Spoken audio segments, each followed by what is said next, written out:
This is more than a competition. It is a war where the warriors risk it all. They fight like there's no tomorrow.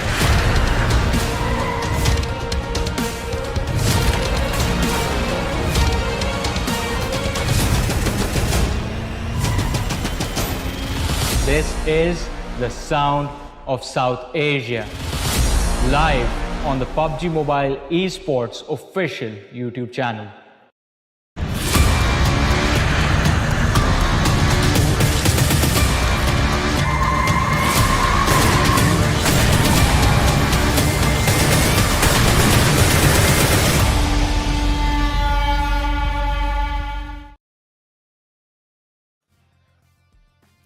What is up, ladies and gentlemen? Once again, welcome to the PUBG Mobile Pro League South Asia Fall Season of 2022, brought to you by the Oppo F21 Pro. Ladies and gentlemen, this is your host, Super Johnny, joined by my partner in crime, Necro, alongside with me. And today, it's going to be day number 2 of the tournament. Yesterday was the inaugural day. We saw some very intense action being brought to the table by the lads from Godlike Stalwart and also Train to Kill, who was sitting on the first position at the end of the day. But Necro, what are your expectations for today? Oh man, I mean, yeah, the teams on the top, they're definitely looking quite comfy, but my eyes are on the bottom of the board as well because we have some big upsets like A1 Esports. Now, coming inside this PMPL, we saw what happened in the previous PMPL, so we had a lot of expectations of A1 Esports improving, but we're not seeing any sort of signs just yet. I think one of the reasons for that was the fact that out of the 4 matches that they played yesterday, in 2 of those matches, they took a very bad hit to the lads from 1952. And if these 2 teams keep fighting for the drop spots, then it's going to get more and more difficult for both of them. But we'll talk about all of this a little bit later, ladies and gentlemen. For now, we have to talk about the schedule for the entirety of the PMPL. Currently, we are in the first week of the league stages, and as you guys can see, we have 3 weeks for the league stages, after which the PMPL South Asia finals are supposed to take place. And starting on the 13th of October, we are going to have the PMPL South Asia Championship, where the top 10 teams from PMPL South Asia will qualify for the SA Championship, and they will be joined by the top 6 teams from PMPL Pakistan. Exactly. I mean, as you guys clearly saw inside the schedule too, they have a lot of chances to try and make the comeback happen. A lot of forgiveness will be given through this entire schedule as well. So, yeah, you will have enough amount of chances, and if you're still not able to bring anything to the table, that just means go back to the training room and try and be even better in the upcoming tournaments. But, Johnny, not just that, another factor that's going to add a lot of pressure is the prize pool. And with that being said, let's look at the format. Season of PUBG Mobile as the top sides from South Asia go toe-to-toe for a shot at being the best team from their region. We are set to witness all the thrills and action in a fresh new format. For PMPL South Asia Fall Split 2022, the league stage will be divided into 3 weeks. Each week consists of 5 match days with 5 matches played out per day. Teams will be shuffled into groups at the beginning of every week, and all teams will play 4 matches per day. At the end of every week, the top 12 teams for that week will play an additional match on limit. Each week will start fresh with no points carried over from the previous weeks. During the entire league stage, teams will have a chance to earn bonus points. Twice based on a team's placement in each week, and once based on their overall placement in the league table. At the end of 3 weeks, the top 16 teams based on their total scores will move on to the finals. These teams will start the finals with the subtotal of the bonus points they have earned throughout the league stage. This means that the teams who do well in the league stage will have a significant advantage in the finals.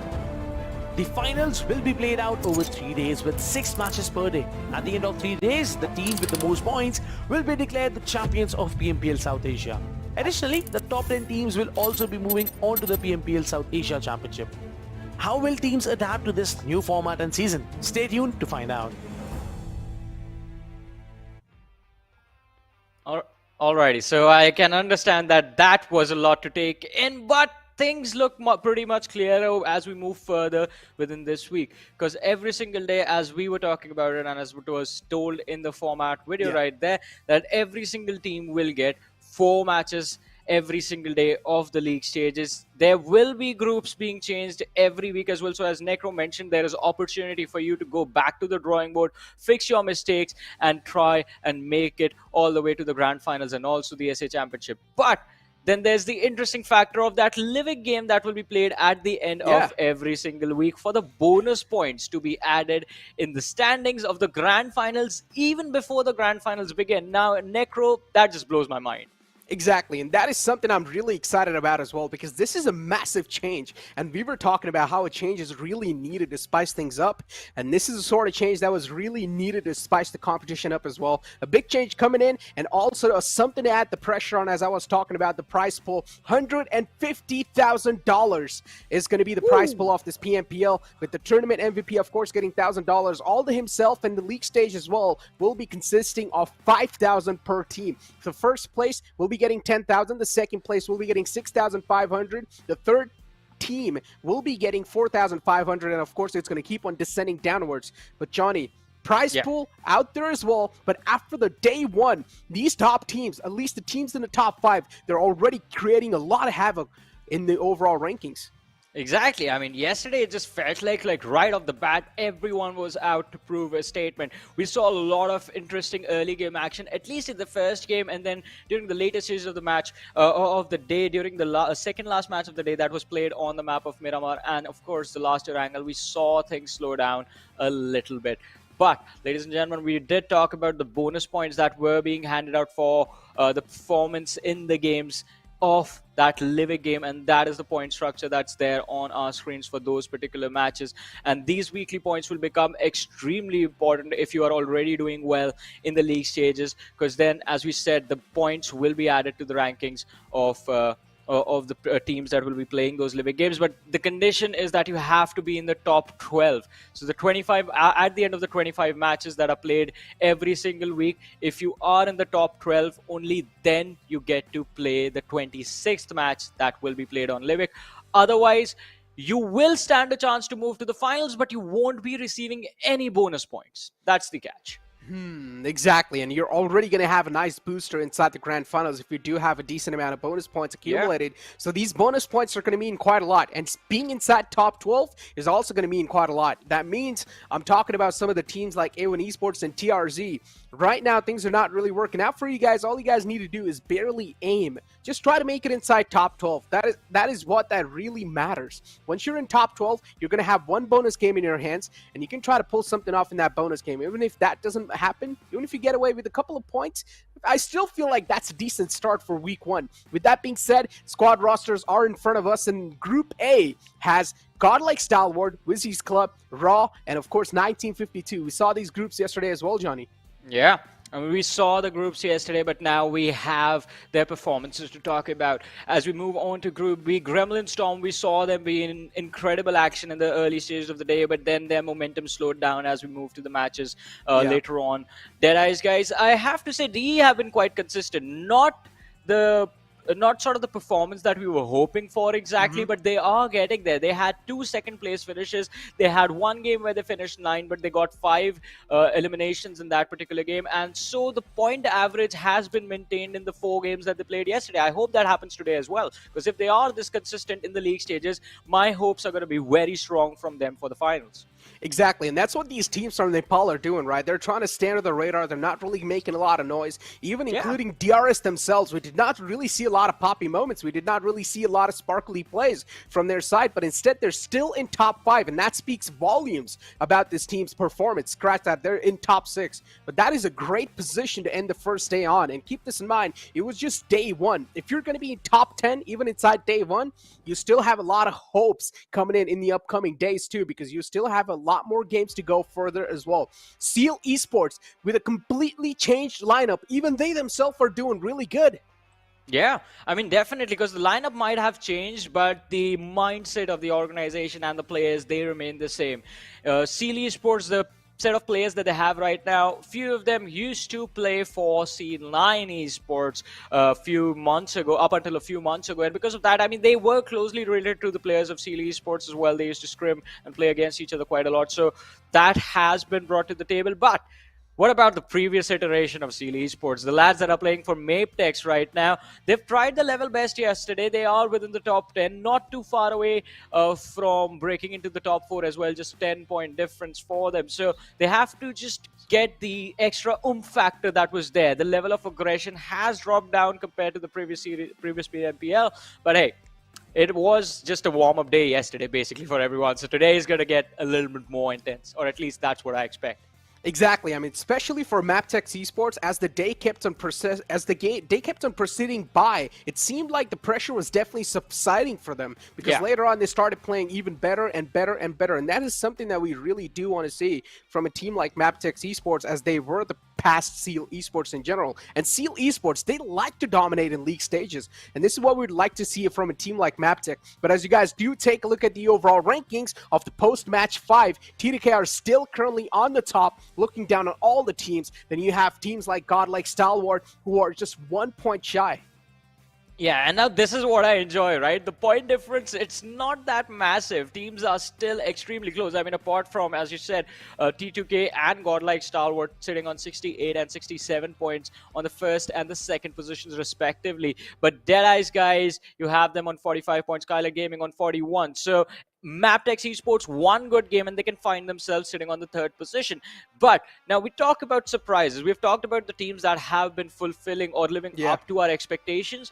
Let's talk about the teams that haven't, namely IHC Esports. Because before that last game yesterday, they were sitting outside of the top 12, and we could see like they were trying to go for those team fights, but they were struggling when it came to those mid-rotation fights, like when you get caught off guard and you have to adapt, take the fight, or you're going to lose a few key players. That is when IHC Esports were completely caught off guard, because they would not wait for the other lads to arrive, and because of which they were eventually getting punished in every single squad fight. But it is IHC. We know the amount of firepower these lads have. Also, I think one key factor was the fact that Godless wasn't really there yesterday. He wasn't playing yesterday.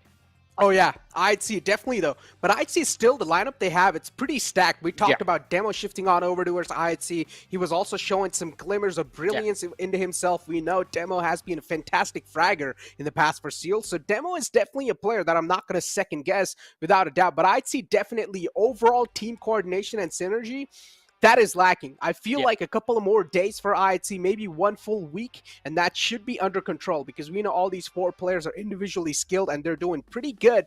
But ladies and gentlemen, let's take a look at this little head-to-head between the players of TDK and Godlike Stalwart. Well, it was an incredible day for both these two squads, and it was something that we did expect from the start, as we were informed by a brother-in-arms over on the Nepali desk, Ansh. He did warn us that T2K, they have something prepped up, especially for the likes of Godlike Stalwart, and they are showcasing us. Look at the amount of damage they have dealt in the 4 games yesterday. They are very eager to take the fights, not afraid of anyone. Every single stat just in the favor of, well, almost every single stat in the favor of T2K. And the consistent performance, I hope it continues today as well. I think so it will, and this is what TDK is known for. They've always been the burning torch of consistency, and TDK this time as well inside this PMPL, nothing's going to stop them from being as consistent as possible. Now, you clearly saw the stats are way too close for comfort. Yeah, maybe a little bit of damage factor is more on the side of T2K, but still, Godlike Stalwart on day 2, they will try to do anything to get the first spot in their hands, and this is now what's going to make things even more exciting on the top 5. Johnny, I said this even yesterday, the top 5 is always going to be way too fragile. Yeah, it is definitely going to be very volatile every single day, and I think that's not going to change even in the finals as well, especially with the level of commitment these teams have to just take the trophy home. I mean, it's going to be very interesting to see exactly what the rankings are going to look like at the end of the day as well. But this was one very interesting match, the Miramar, the second last Miramar of the day, where Stalwart Esports did in fact walk away with a winner chicken dinner. It was an incredible finish from there, and Train to Kill, I have to give them props. One player down on the edge of the zone, and they still managed to make it to the top 2. It was an incredible game for their end, from their perspective as well. And this second place finish was actually the reason that T2K are sitting on the first position and not on the second, because comparing the standings of both the teams, they have had a pretty similar run in the 5 matches that they played yesterday. The first game, Train to Kill, they got the chicken dinner. Stalwart Esports, they got the chicken dinner the next game, the second game of the day. But it was those two performances wherein Stalwart on the map of Sanhok, I believe it was, they finished 4th, and Train to Kill weren't playing that game, so we're going to skip their bump. But as soon as you go on to that match on Miramar, where Train to Kill finished 2nd and Stalwart won that game, that 2nd and 4th place difference, because Stalwart Esports were going to sit out the last game of the day, and Train to Kill went on to win that performance. That slight 2-point difference is the reason that Train to Kill have a slight edge against their competition. Exactly, and now we have another comparison between the players of A1 Esports and 1952. Now, these two teams fought against each other twice yesterday, and in both of those times, 1952 just did some light work on top of the players of A1, and you can clearly see the difference in the stats as well, as damage dealt from the side of 1952 is going to be 2,900, and then from the side of A1 Esports, it's only 1,416. A big factor, a big blunder from the side of A1 Esports, and they have a lot to live up to. Yeah, they have a lot of difference to cover, because did you look at that survival time? It was 10 minutes and 7 seconds. That is the average survival time of the team after the 4 matches yesterday. They weren't able to perform at all. They weren't given the opportunity at all. Their best finish yesterday was finishing 13th with 2 eliminations. Now, that is not looking great for the team. But in a similar boat, we do also have the players from TRZ, whose best performance came in with them finishing 12th. So it is going to be quite a close call for basically the bottom 3 teams, because VENOM Legends they made it into the top 10 once, but they're going to have to buckle up and start getting those placement points as well. But 1952, they have to figure out a way of avoiding, A1 Esports have to figure out a way of avoiding 1952, especially on those early games in Erangel and in Sanhok. Otherwise, it is going to be quite brutal for them the entire time. Exactly, and not just that, Johnny. Another team I really want to focus on here is Elementrix. Now, Elementrix is one of those teams that does show some sign of presence once in a while, as yesterday they showed some glimmer of hope inside Sanhok as they got the chicken dinner, but then later on the consistency just wasn't following up, and this has been the problem with Elementrix throughout the entire PMPL. Elementrix, somewhere down the line, they always lack in consistency, and hopefully inside this PMPL, we're going to see a completely new Elementrix, but so far, at least after day 1, that has not been the case. Only one single chicken dinner, that's the only sign of living we saw from them. Yeah, it was a sign of life that was welcomed with open arms by the fans of the teams, but they want to see that more, as you mentioned. But along with that, ladies and gentlemen, we did have a look at the schedule of the day. We're going to be starting the day off on Miramar. Then match number 2 will be played on Sanhok. We have another Miramar after that. Game number 3, we only have one Erangel of the day being played on match number 4. And as always, in classic PMPL tradition, we're going to go in a complete circle. We start off with Miramar. We're going to end the day on Miramar as well. But Necro, that brings us to the important question of the day. What is your prediction, man? Hey, hold on. Wait, you got 3 predictions right? Yeah, I think I got 2. I think that's incorrect. Yeah, I think so. Yeah, I was like, yo, come on, man. Director, you're setting me up here. No, we got the first game right as well. No, first game we both chose Stalwart Esports, so it was completely wrong. Correct, So your prediction should be 2, but my prediction for the first game, it's really tough to say, man, because the overall rankings are looking so sensitive, but I'm still going to go with Stalwart Esports. That's what I like to open things up with. So yeah, Stalwart Esports will be my pick. What about you, Johnny? I'm going to go with Train to Kill them. I mean, we need to get the hype ready for this rivalry, right? Because it seems like these two teams, they're going to go on till the break of dawn, and that is what we want to see. So right off the bat, Necro is going to go with Stalwart Esports. I'm going to go with Train to Kill. But which team are you guys going to pick? Do let us know in the chat. Show some love to your favorite players, to your favorite teams. And of course, just show the love to each other as well. Just spam the hearts for each other. Just celebrate this wonderful festival that we are underway with right now. And this is just like you're going to see our faces every single day for at least 4.5 hours. So you'll be prepared for that as well. But Necro, along with Stalwart Esports and Train to Kill, which other team do you think will be able to get a strong finish or at least a good start to today? A good start to today. Now, look, I would like to talk about the fairy tales here and the possibilities of some teams that are all the way in the bottom. So the fairy tales, I would say Giant Mara, High Voltage, they have a big chance of making a comeback today because both these teams are pretty solid. We talked about their roster yesterday. We touched up on it. We know what these teams are capable of. Now we're just waiting for these teams to activate themselves. High Voltage is pretty much previous vibes, and we know what vibes pulled off in the previous PMPL, so a lot of expectations are there from the side of High Voltage. So maybe today the fairy tale's about to come true. I mean, you never know. You never know what's going to happen. One team doing really bad one day, and the next day they go all in, just destroy the rest of the competition. For me, I have to say I expect a lot from Skylightz Gaming and DRS, and that is also one of the rivalries, one of the main rivalries that comes in the region of South Asia. So I want to see those two teams just showcase what they have to offer in this particular edition of the PMPL. Along with them, we did see some interesting moments from the lads from GSM, Gremlin Storm. So I would love to see how much further can they take it, because in the first game yesterday on Erangel, Gremlin Storm were looking very strong, very solid, but unfortunately for them, they ended up winning forced because of T2K. But they do have the potential to take it. They do have the potential to secure a future contenders of their own, and I hope it happens in this particular game. Not in this game because I picked T2K, but maybe in the next one.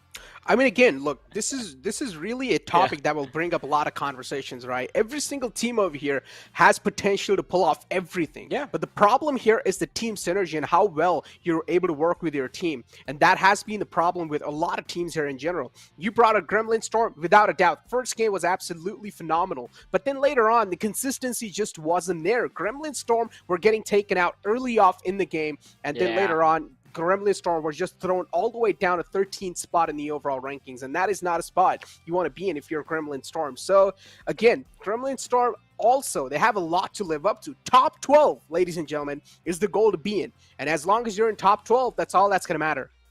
Exactly. As long as you are in top 12, you can be sure that you're going to go make it to the living game and get some extra points for yourselves in the rankings. But it is not going to be easy. As you said, as we were talking about Gremlin Storm, I believe it came down to the mindset that was completely shattered by the players of Train to Kill in the first game. And then their morale was just broken for the rest of the day. So I hope the reset did come in for them. They had a small little break, and now they're going to be stepping into the battleground again. Same can be said for the lads of A1 eSports, I guess, because after you have 4 consistently bad performances, it becomes very difficult to reset and then just walk away with a win. So they needed some time.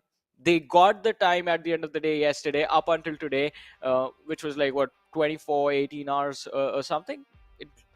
Excluding like the sleeping We're not time. too good at maths. Yeah, we are not good at maths. That's when we need Ocean to crunch the numbers for us every single time. But after that break, I guess they would have just calmed themselves down, gotten themselves back into the zone to perform, and hopefully we're going to see a much better run from both A1 eSports, Gremlin Storm. We could talk about the lads from DAX as well, because DAX actually were very impressive the last time around. I don't know what has happened this time. Oh, yeah, exactly. DAX were definitely doing pretty okay in the previous PMPL. And you were talking about the jitters pretty much, the early jitters inside a tournament. Realizing the fact that you're inside the PMPL definitely will be bringing a lot of jitters. Now, day one, if day one's not enough, it's okay. You can take day 2 as well to get rid of those jitters. But if day 2 is not enough, then that's a wake-up call for you, because you need to do something. It's a do-or-die moment. If you want to make your place inside the top 12 in week 1, you've got to pull off something after day 2, because if you're not going to be able to, then you're going to be sitting on the latter half of the board, and you will just be watching these teams duke it out inside living. With that being said, the first game off the day 2 is over here on Miramar, and the plane flight path is going to be starting all the way from Puerto Paraiso towards Torre Amuda, and all the teams are already starting to eject outside. Gremlin Storm towards Impala, Seal towards Puerto Paraiso, and of course Los Leones will be consisting of 2 teams. Well, let's see though. Will we get to see an early fight in this edition of Miramar? Starting the day off, I don't think anyone is going to go for the drop clash, but the trajectory of the plane leaning heavily towards the eastern side of the map is going to force a few early fights. Between which teams we will about to find out, but the interesting switch up right here is IHC moving towards El Azhar. Now the circle just moves away from them early stage, which just doesn't for some reason. I would have loved to see them just go for an early collision against one of the squads moving towards them as well. But I think this should be an interesting matchup, because I was asking for an early fight from the lads of IHC, but it seems like DW and TRZ have collided towards the southern side of Los Leones. They're fighting in the mountains. Already just kicking things off on a great note. TRZ, things just hasn't quite fallen their way yet. Already starting things off with a 3-man squad inside this game, because they got picked off by the players of DU Warriors. Oh boy. Not a great way to start things off, but let me tell you what, the circle is something that is really making me excited because there's a chance, Johnny, this circle might just shift on those 2 islands on the right side. I mean, but let's see. I mean, it's a very small possibility of that happening, but if it happens, oh boy, we are in for an absolute treat. But let's see, godlike stalwart on our screens. We are seeing the perspective of Scry now, Pika before this, but it is going to be quite interesting to see what their approach in this particular game is going to look like, because as we have been talking about it, they are fighting to take the throne away from the lads of T2K, the main rivals this time around, along with IHC, of course. But Stalwart Esport, last time yesterday, I mean, they missed out on the opportunity to win the winner-winner chicken dinner, and they were taken out quite early. This time they're going to start off, they will be hoping to start off quite strong so that they can continue this momentum till the 4th match of the day and not really have to try to make up for a missed out opportunity, which, well, they did yesterday, but that is the reason they are second as well. Missing out on opportunities, if you're especially inside top 5, it's not affordable. Yeah. No matter what the cost is. Godlike Stalwart on our screens. They are the champions. They like to be the champions. Definitely will be quite jealous of the fact that T2K is currently being the challenger here. They do want to probably take them down. And keep this in mind, they are the alligators of the lobby as well, and they're looking to munch a few players away.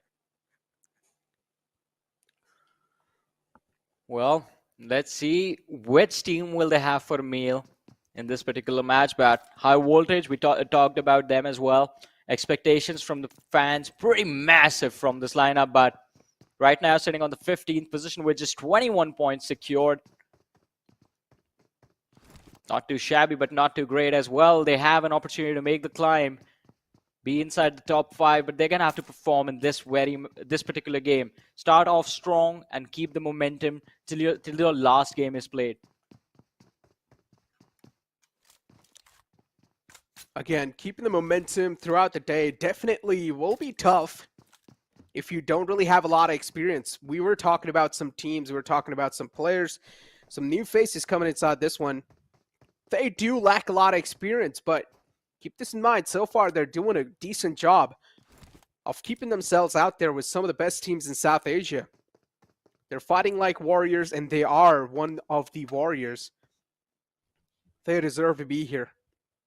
Gremlin Storm on our screens. We had a conversation about them. First game was an absolute bang for them. But is this going to be the same case inside this Miramar this time? Well, Questions we are about will be raised. Yeah, there are a lot of questions as to what this team will be up to, because the amount of experience that the players of Gremlin Storm have, it's massive. They are veterans of the scene. Gremlin Storm itself was an organization that have been part of the community for a long time now. I mean, it is going to be quite incredible to see them at the top as well, but only a few can get there. The rest of the squads will have to settle for just not anything but the trophy, basically, and then just come back into the next PMPL, try and snatch the victory away from the contenders over there. TRZ now on our screens. An early collision against the players of DE Warriors, resulting in them losing one of their teammates. Atomic picked off very early inside of this match. Not the start that they wanted, but a one they have to deal with now. Yeah, big punch in the gut. They will have to take it like a man. 3-man squad throughout this entire Miramar game definitely will be really tough. Imagine the strats that you've planned with a 4-man. Now you'll need to try and execute them with just a 3-man. Limited sources, limited players on a deficit.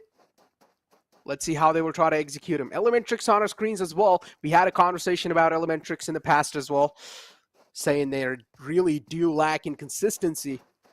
Hopefully, they are here to prove strong this time, because there is another team in the front lines. Yuta Uta all by himself in the close lines of Deadeye's guys.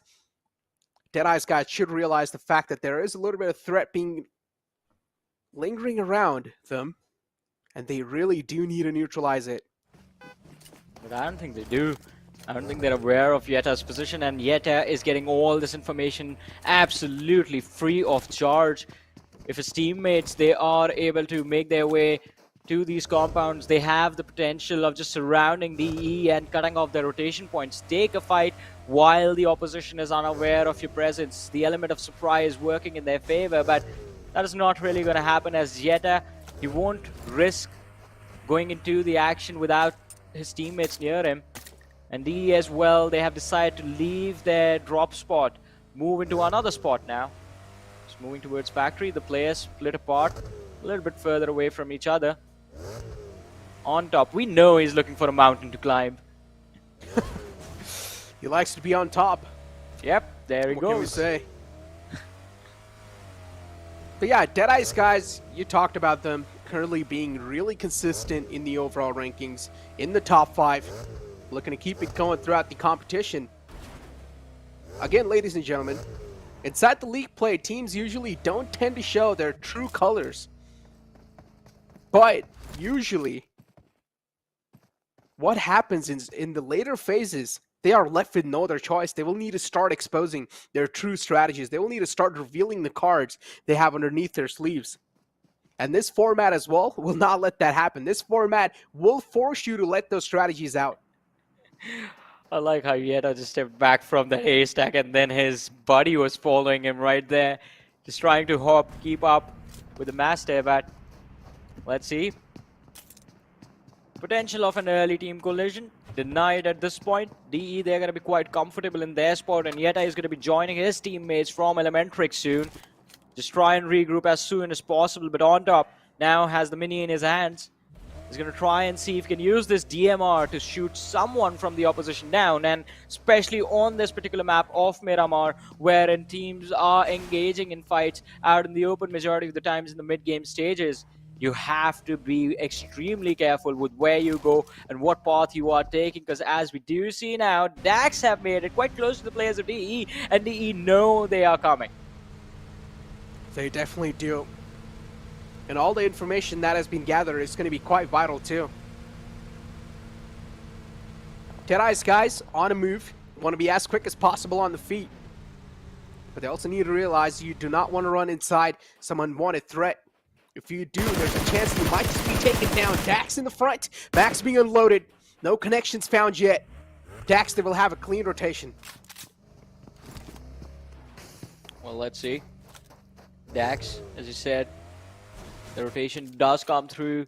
They're managing to avoid the players from the side of DE, working out in their favor. Otherwise, this would have been a very troublesome situation for them. Imagine you run towards a squad house, lose out 2 of your players because it was under the protection of another squad, especially a team sitting in the top 3 is definitely going to be a squad that majority of the other rosters are going to try and avoid in the early stages. You don't really want to risk losing players and then not having the bodies to finish off the game in the late game. 10 minutes in, still just 1 casualty in the entire game from the side of TRZ. Everyone else just busy in their looting phases. Still the early moments of the game.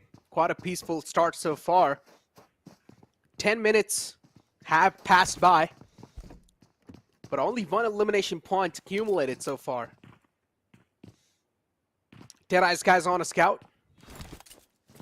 TRZ is still trying to make it inside the circle. The blue zone's now starting to chip away a decent amount of damage. DRS still outside the zone too. They will now try to move in. Even raw. A decent amount of teams have accumulated near Impala. But it's probably going to be the hot zone soon. Oh, shots fired, but it is not going to hit anything or anyone. No one in the vicinity. And as you said, there are a few lads, in fact, more than a few bodies towards Impala. I mean, Seal eSports, Gremlin Storm, A1 eSport is going to be there, IHC. Then we have the lads from NOR moving in from the northern part of the map, coming down south. But Seal eSports, they have the edge of the city under control, so it's going to be their territory, and they are going to be the ones protecting this with their lives. I love how TDK are playing it. Playing it safe and sound, not really going for some extra risky moves. Instead, just standing inside a compound, standing in their own bubble. Do not want to step outside it. Comfort zone.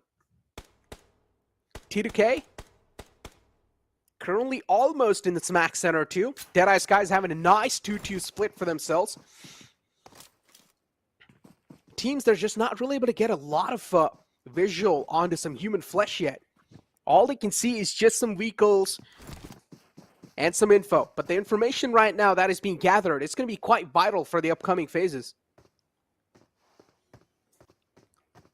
Well, as you said, it's going to be quite vital for the upcoming phases, but we do have the zone shifting, Necro, and it does move entirely towards the side of Impala. So CLE eSport, they're going to be the happy bunch right now. In a safe position, in a safe haven, and T2K, their approach to the game has gotten them right on the northwestern edge of the zone. They're going to have to deal with some pressure soon. But as long as they have that concrete cover available to them, they're going to be able to take any fight that's thrown their way. They should be able to. But so far, what a slow start. But as I was talking about a slow start, Jiggle just whips away with his vehicle quite quickly. Dax, they were almost having their arms open to welcome him, but he was able to slip by pretty easily. Jiggle, another lifeline gift to that man. Dax is well on a quick move. Dax do not want to stay in that position anymore. IT now up against the players of A1 eSports, but this time the tables will be flipped against A1, as A1, they will be taken down. Or at least one player's been taken down. The second player still in the nearby vicinity. Sinister all the way in the back lines trying to provide some cover fire, but it has no visual on the players of IC. IC is still knocked out, bleeding away, needs help. He's begging for help too, but runs out of time. Demo try to make it towards his teammate, but he's also catching a lot of fire onto himself. It's Deadeye's guys all the way from the far fray. Sinister as well, trying to inflict some pain and hurt, but not able to do so. IT, players are quite hurt. Now they will need to start suppressing themselves. Well, let's see, will they be able to do that? Sinister, as you mentioned, the last player surviving first team. IHC in initiating the fight against the players of A1 eSports. Godless was taken down instantly. They lost another one from their side. Now Zeol and Demo are all that remain. And Gremlin Storm is also waiting in the periphery of this region. Just waiting to see which team will be making their way out of this and which players are they going to be able to pick off for a few extra points. Deadeye's guys also keeping their crosshairs placed on the squad house in which the lads Zeol and Demo from IHC are hiding. This is just looking absolutely brutal for IHC at this moment. Talk about things looking brutal. Deadeye's guys on top, knocked out. Trulov still trying to patch himself up. Definitely quite in a brutal phase right now. Deadeye's guys cannot afford to take any sort of damage upon themselves. They have a little portion of the zone all for themselves. It doesn't seem like no one's even close to them. There is one team, but they are decently away, which is T2K. Definitely T2K currently inside form. He did not want to be against him. But the next circle is going to shift right on top of the players of VIZZES club. They're going to find themselves in the lucky shoes. Even Deadeye's guys, somehow, they're going to be able to keep the compound for themselves.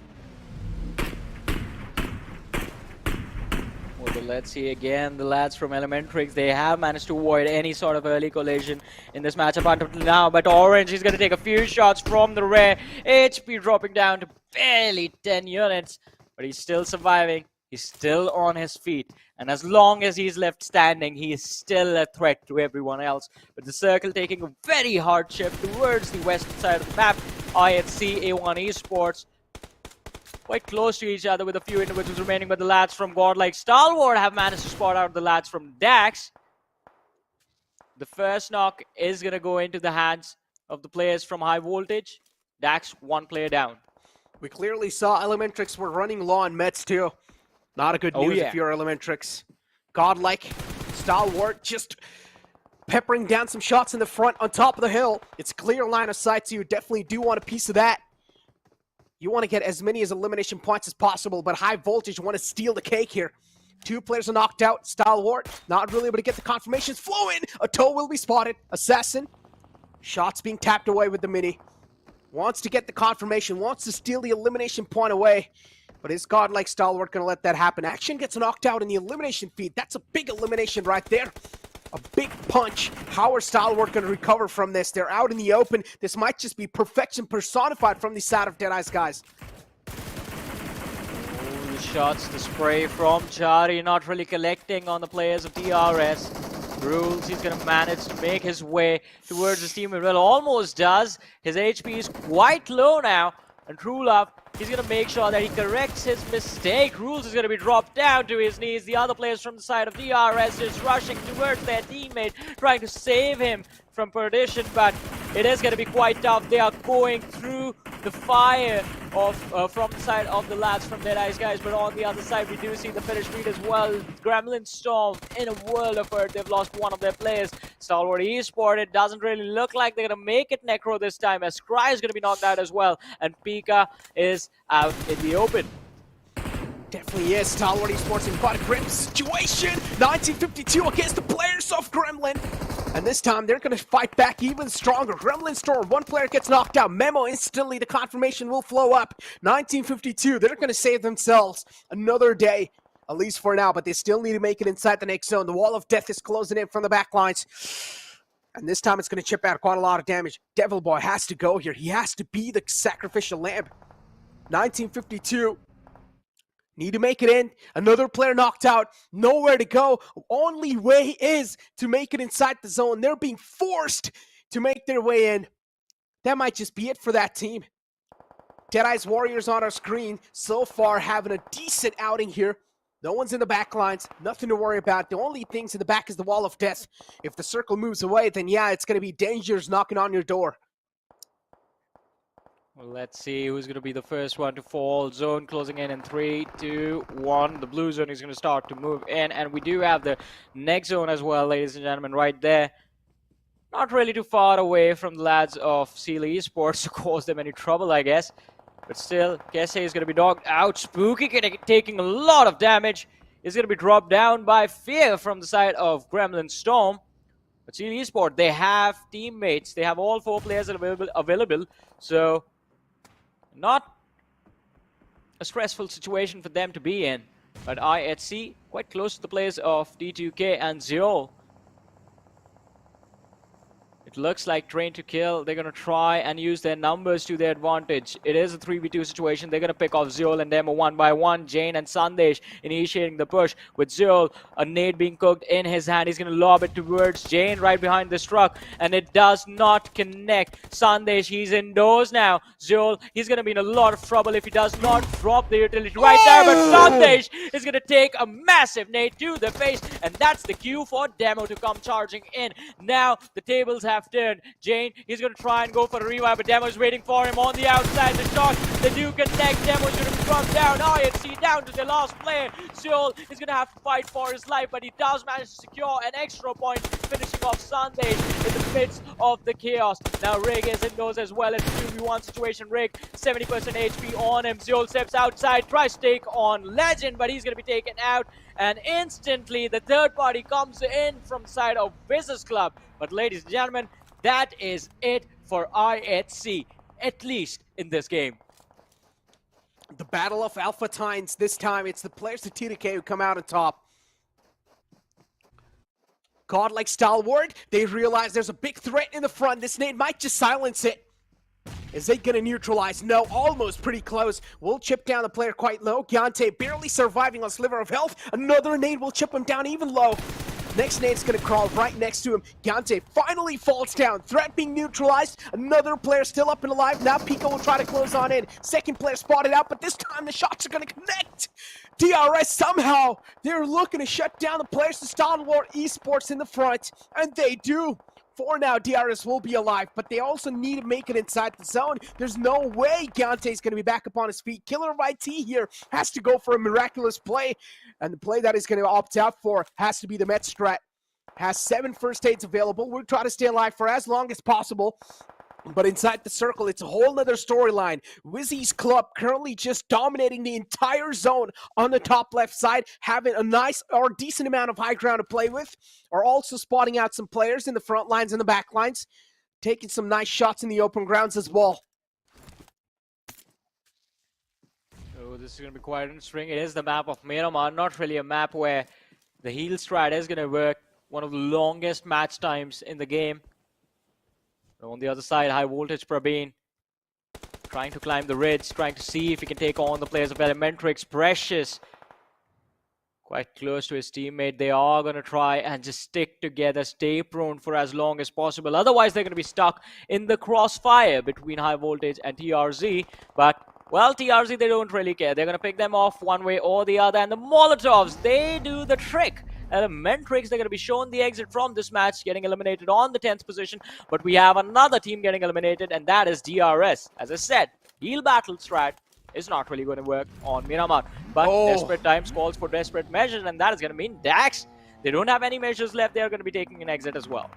Next circle is going to have an astonishing shift all the way down south, astonishing every single team inside the game currently. A drastic shift, a curvebolic shift, call it whatever you want. But every single team now will need to try and be quick on their feet. And while doing so, the rotations might just not be too clean. Quite a shabby rotation from the side of high voltage, but had no other option left. At least they have a little bit of solid rock available that they're trying to stride themselves inside the smoke. Also get the res in the fallen player. High voltage currently have all the 4 players up and alive. Deadeye's guys just unloading the max in the front on VIZZES. Kuwait goes down. Wants to get the confirmation flowing too, but is not able to do so. On top is the only man up and alive so far. The only soldier, the only glimmer of hope. And DW now up against the players of Seal. As Seal, they're going to lose out on Zake. Now they still have 3 players alive. What are these 3 players going to be able to pull off? Because this is an uphill battle against the players of DW. Definitely will be quite next to impossible. The barrage of nade is stopping the presence of Seal and Deadeye's Warriors. Now they're going to start to push up as they realize they have a massive advantage in this fight. Spooky trying to flip things around, but that's not going to be a possible scenario as Spooky will be sniffed out and shut down. What a squad fight from the lads of DW. They made it look easy, and against one of the best teams in the lobby, taking down the players of Seal eSports. But now high voltage are going to be shown the exit as well, as Malik, I believe, is the last player surviving first team. Domain lobbing the Molotov right behind the cover position of the rock, and well, Malik is going to be blown to smithereens with a nade. It did go down to the Molotov though, but now we are finally down to the top 3, and against the odds, Necro, TRZ are here. They were the first team. Well, they were the first ones to lose their player. Atomic was picked off as soon as the game started, but look at this. TRZ, they're playing this uphill fight. They're playing against the odds. They have 7 eliminations secured already. They have 1 player left standing. That is going to be Mamba. Rain is knocked out, but I believe, I thought they were going to go for a revive, but as soon as they say that DW, they blow them to smithereens as well. Now it's down to 2 versus Club and DE Warriors. They're going to go at it and decide who gets the win. Top 2 teams alive. VIZZES Club already on a big casualty. Domain is going to be the last man up and alive. 30 bullets of brain shredding through, but it's not going to shred through any meat this time. It's going to be winner chicken dinner for Deadeye's Warriors. What a way to control the entire final zone. A disciplined play, just rewarding these players with a chicken dinner, and now they've boosted themselves up in the overall rankings of #3 Deadeye's Warriors. 4 individual players who are new here inside the PMPL and who are already wrecking havoc.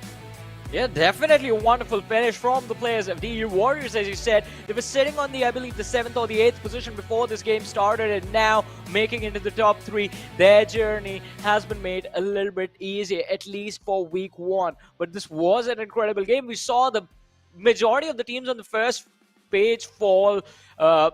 I believe Stalwart went out early, IHC was taken out early, we had T2K getting taken out in the middle of the table as well. So not really a lot of points secured by the teams in the top 4 and the top 5, but the rest of the teams did a wonderful job. TRZ, they were sitting on the 2nd page of the rankings. They made it to the top 3 with 1 player down the entire time. And they lost Atomic within, I believe, the first 2 minutes of the game starting. Exactly. I mean, Johnny, that was definitely quite surprising. But ladies and gentlemen, after that solid game, we need a little bit of breather. So we'll be right back after a short break.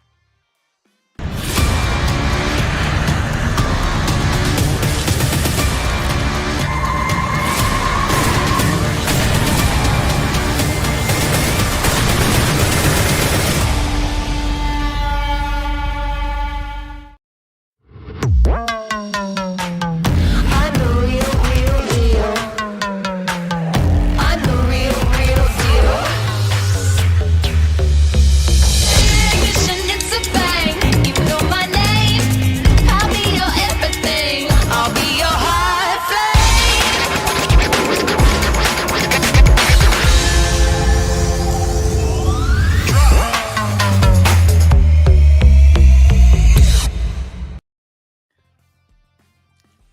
Welcome back after the break, ladies and gentlemen, to the PUBG Mobile Pro League South Asia Fall Season of 2022, brought to you by the Oppo F21 Pro. This is Super Johnny, joined by Necro.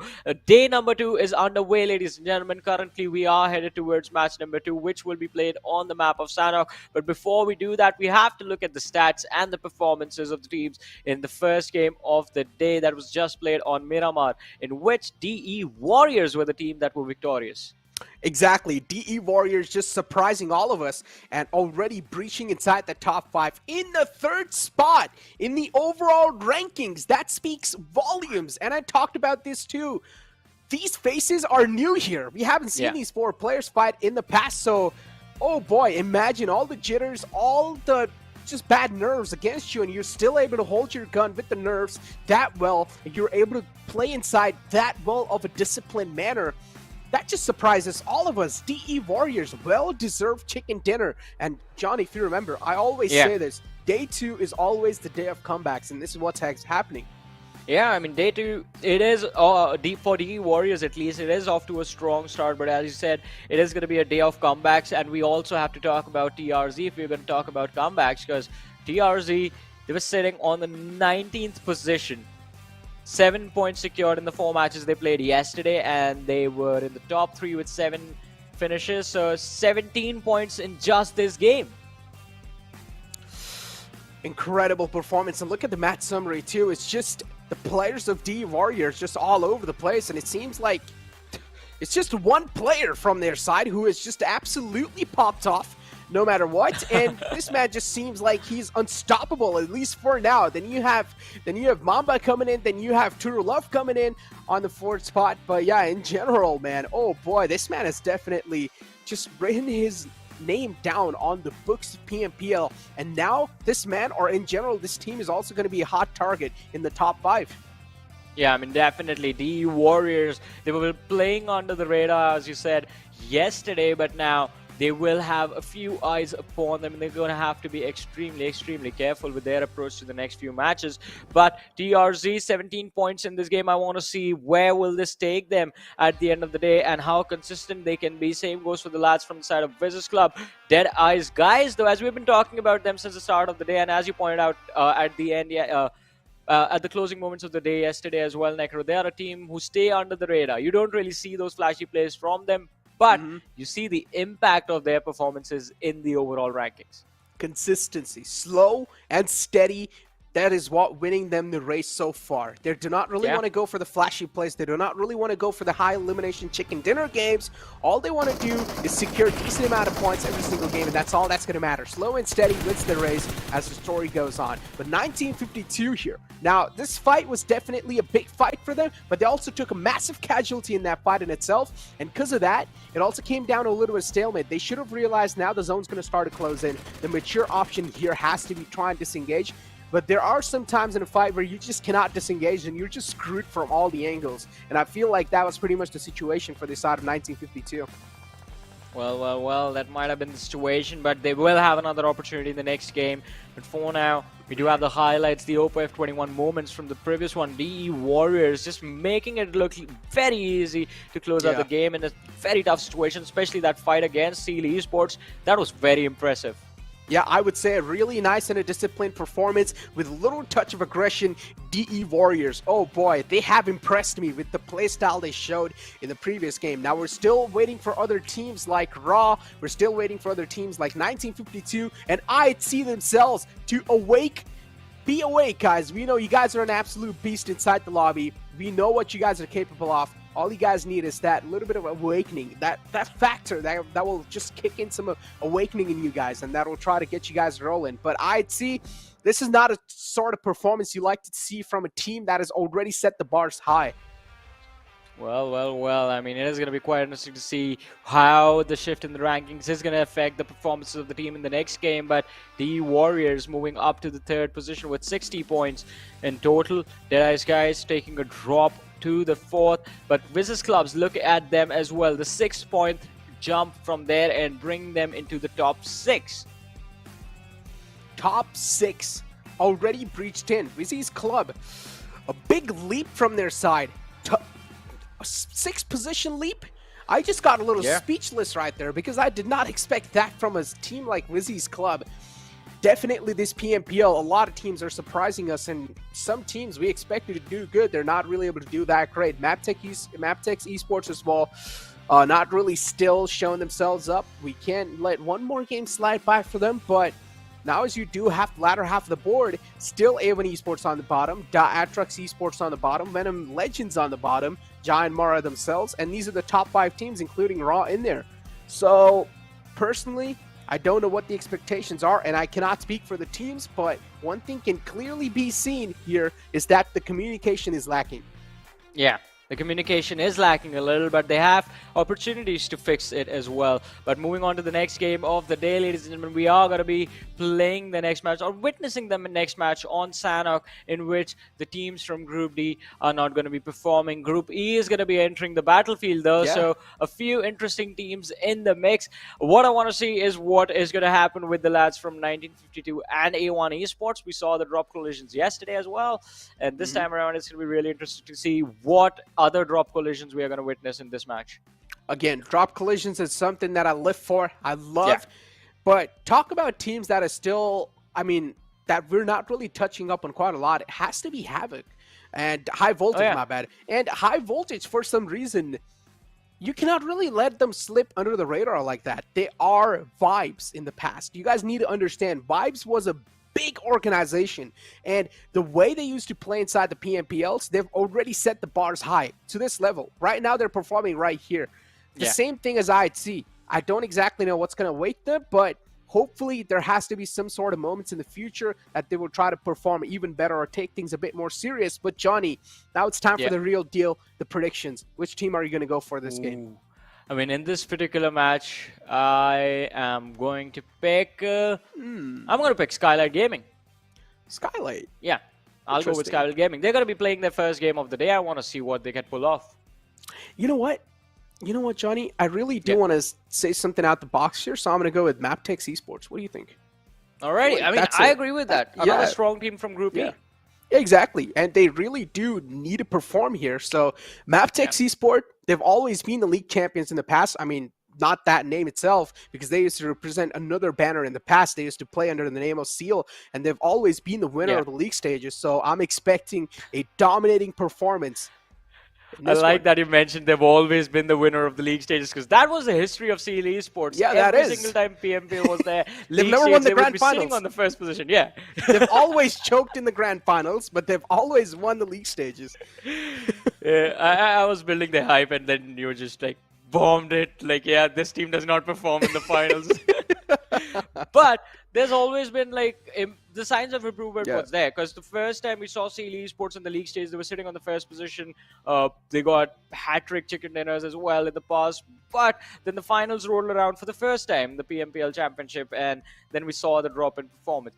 The second time they made it to the PMPL, although it was looking a little bit different, the reason their performance in the final was a little bit shabby the second time around was because they had a very tough competition in the forms of Skylightz Gaming back then, DRS, very strong competition from there. Stalwart Esports had just been included as well. So it was really difficult to outshine when you have teams of that caliber playing, and you remember the debut Stalwart Esports made, right, where Action was at his peak. He's still at his peak, but it was a completely different era. They were going absolutely all out YOLO in every single game, not really caring about what was going to happen and how they were going to look. There was like the iconic drop clash that Zeus eSport back then made in the very last game of the of that particular PMPL. Everyone remembers that Novo Repnoi fight, early game fight that happened that resulted in Stalwart just getting a clear win in that tournament. But it is going to be interesting to see what MABETEX and Skylightz Gaming can pull off, because both these teams are in a similar boat at this point. They're very experienced teams. They have a lot to live up to. They have a massive fan base that expects them to win. But coming into this PMPL, the start is a little bit slow, but hopefully we're going to see a recovery in this match. We want them. Back then, Stalwart was called Astra Academy. I mean, yes, these 4 individuals used to play under the banner Astra Academy, and Yeah, I'm pretty sure that's a move. That's a moment the players of Zeus Esports do not really want to remember because they just got slapped across the board. They just got sent back to the lobby, and there was just no chance. They wanted to take out the players of Astro Academy, but unfortunately, Astro Academy just pulled out the Uno reverse card and they just sent him back to the lobby. So yeah, that's a moment I'm pretty sure the players of Zeus Esports do not want to remember, which is IHC currently. But let's focus on the present, Johnny, because so far it seems like they're not able to perform in the competition yet. Yeah. And I said day 2 has to be the day of comebacks. First game is already done. IHC not able to pull anything off. Inside this group, they're not even playing, so we need to count them out outside this game. But in the upcoming 3 games, I want to see some improvement. I mean, we do want to see the improvements there. We want to see every single team just try to be better in every single match, better than the previous performance. But, ladies and gentlemen, we have given our predictions. Now it's up to you. Who do you think who do you guys think is going to win in this particular game of Sanhok? Do let us know in the chat, and also keep showing your love to each other as well, guys. Let's spread the love amongst yourselves as well, and also support your favorite teams. But, Ekra, Sanhok. Early Johnny, fights, who do you think? Did you just say spread the Lamau? No, I said love. Okay. Yeah, you can spread the Lamau as well. I mean, spread happiness. Yeah, it's happiness, you know? Just laugh, guys. But yeah, in general, the playing flight path for the second game of the day is on our screens as it's going to start all the way from down south towards Mongnai. Now, Mongnai is the drop spot for the players of TDK. It's an OG drop spot. They like to go there. They like to kick things off from there. I want to see where A+B Esports are going to be dropping this time, because if you remember last time, 1952, they dropped right on top of the players of A+B Esports, or maybe A+B Esports drops on top of the players of 1952. But that's not going to be the case this time. No drop collision. No drop collision anywhere on the map. DE and DEW, both the squads moving towards the Camp Alpha Island. Already we might have not exactly a drop collision, but high voltage usually go for that 1-3 split drop towards Camp Alpha. So there might be a little bit of a scuffle between the players of high voltage and the players of DEW. Now, that is a fight that I wanted to see, but it looks like we will have a new game in front of us. And, all right, now we are going back to this game. It's just that the director loves us too much, and he just wanted to show our faces once more, just so you guys can keep our faces in your minds before the game starts. But we're already up to a nice action inside the kill feed, as we do see the players of Gremlin Storm against VENOM Legends, if I'm not wrong. And that's a big battle right there, because we were talking about some drop clashes, and we were not really seeing those many drop clashes so far, but we were wrong apparently. There are a couple of drop clashes happening. It's against the players of VENOM Legends and Gremlin Storm, where Gremlin Storm were able to wipe out one player at least of VENOM Legends, and he was taken out the lobby pretty easily. I just love how Assassin's playing. He has a fan right next to him. He's chilling, leaning back on the wall. Just having a good time playing the game, you know? And that's a massive fan as well. Yeah. That's going to keep his device icy cool. No sweat. But let's see. Our voltage, I mean, desperate to get those points at this moment, in this particular match. It is going to be quite interesting to see exactly where they finish the day. The performance right now, it's not too shabby, but it's not too great either. Even in the last match, they barely moved up one position. They are on the 15th position as of this moment. But let's see. And on Sanhok in particular, high voltage, they are extremely deadly, because that 1-3 split drop that they have towards Camp Alpha, it allows them to take those fights if the circle is anywhere close to the western part of the map. They do like to play edge to edge. They do like to clear the edges from usually moving in from the ruins area. But this time around, I think that can cause them some trouble, because they're going to have to go through A1 eSports. They're going to have to go through the players from the Warriors as well. And it's going to be a lot of team fights that they will have to take if they want to move from down south. Talk about teams in down south currently. MABETEX eSports are moving down south towards Dock. Again, D Warriors being the winners of the previous game. Now they have to be the hot target in the lobby. No one expected this, but they are the winners of the previous game, and they've also kicked things off on a great note. That's also going to give them a big confidence booster for the rest of the day. Deadeye's guys on our screens in Hot 10. The closest team to them is Gremlin Storm on either side of the river. But what we do see in the kill feed is that Giant Mara up against the players of TRZ, and as always, they like to start the tradition with a 3-man squad. I don't think that's a tradition they have. I don't think any team would, like, on purpose just be like, yeah, let's just make the game fair for everyone, lose out on one lad as soon as the game starts. But Giant Mara, they're going to be in a world of hurt in a few short moments if they stay out in the open like this. TRZ, they are moving in. But Atomic securing a trade. It's going to be quite incredible. Galson taking a lot of damage, almost getting knocked out, but runs behind cover right in the nick of time. Stays alive for a bit more. With the iron sight, just the bullets of pain shredding through the enemy. Some precise shooting from this man. Atomic proving that he has got the aim. No matter who steps in front of him, will be taken down and will need to face the consequences. Has the M4 in the hand too. The 3X was passed on over on his gun. So Atomic does want to take down the players in the front. Giant Mara now might just be on the receiving end, but no! Another player gets knocked out. Now we'll need to just step back a bit, get the fallen player back up on their feet. No Fear is a bit too close for comfort. 1952 as well is now setting up the field in the back lines. They know there's some free praise in the front. There's a chance they might just get some elimination points on the board. An early third party in this game. Giant Mara 1952, TRZ, all up against each other. Giant Mara, they're going to have to back off from this one. They are fighting on the open slope. They don't have a lot of cover to protect them from the players of 1952, in fact. TRZ, they might be able to hide their bodies, but 1952, it's going to be a head-on fight. And well, entry has been spotted out. Galson taking a few shots. Is not going to be able to connect, as entry just stays behind that cover position right there. TRZ also being extremely patient right now. They do have one lad in the back lines that potentially might deter the pressure from the lads of 1952. But what about the players from Giant Mara? Who's going to push them back? Giant Mara, though, they're still trying to scout this field. They're not sure if the threat's being silenced. Quite scared, actually. Do not want to step inside the wrong territory. Do not want to step inside an unknown territory. Makes a lot of sense, too. At this level, you've got to be cautious. You've got to be known. You've got to be aware all the times. And that's what they're trying to bring to the table here. Deadeye's guys. One player is really close. There's a chance they might just get on top in a deadlock.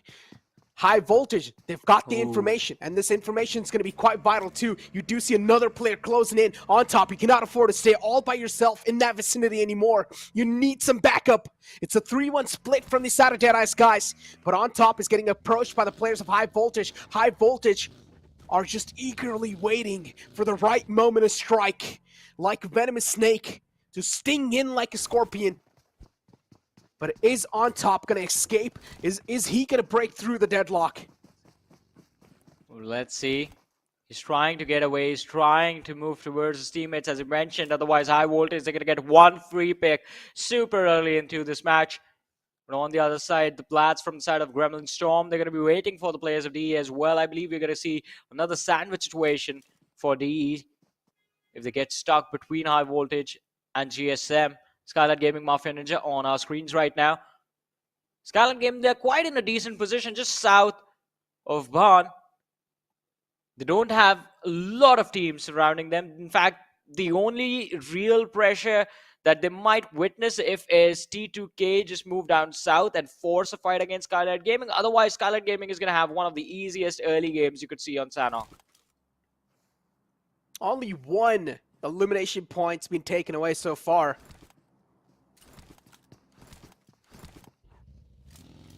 A peaceful Sanhok start.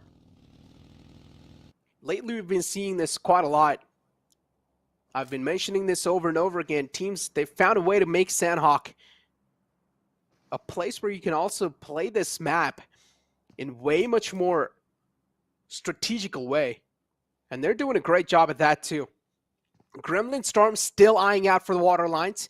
They know there's a chance that there might be a bit of threat moving in from the other side. They knew one team dropped on the other side too, so it makes a lot of sense. Memo's trying to scout out the water lines, but one player has sneaked away on the other side. So that might be a bit of surprise factor from Deadeye's guys. But I love how these teams are quick on their feet.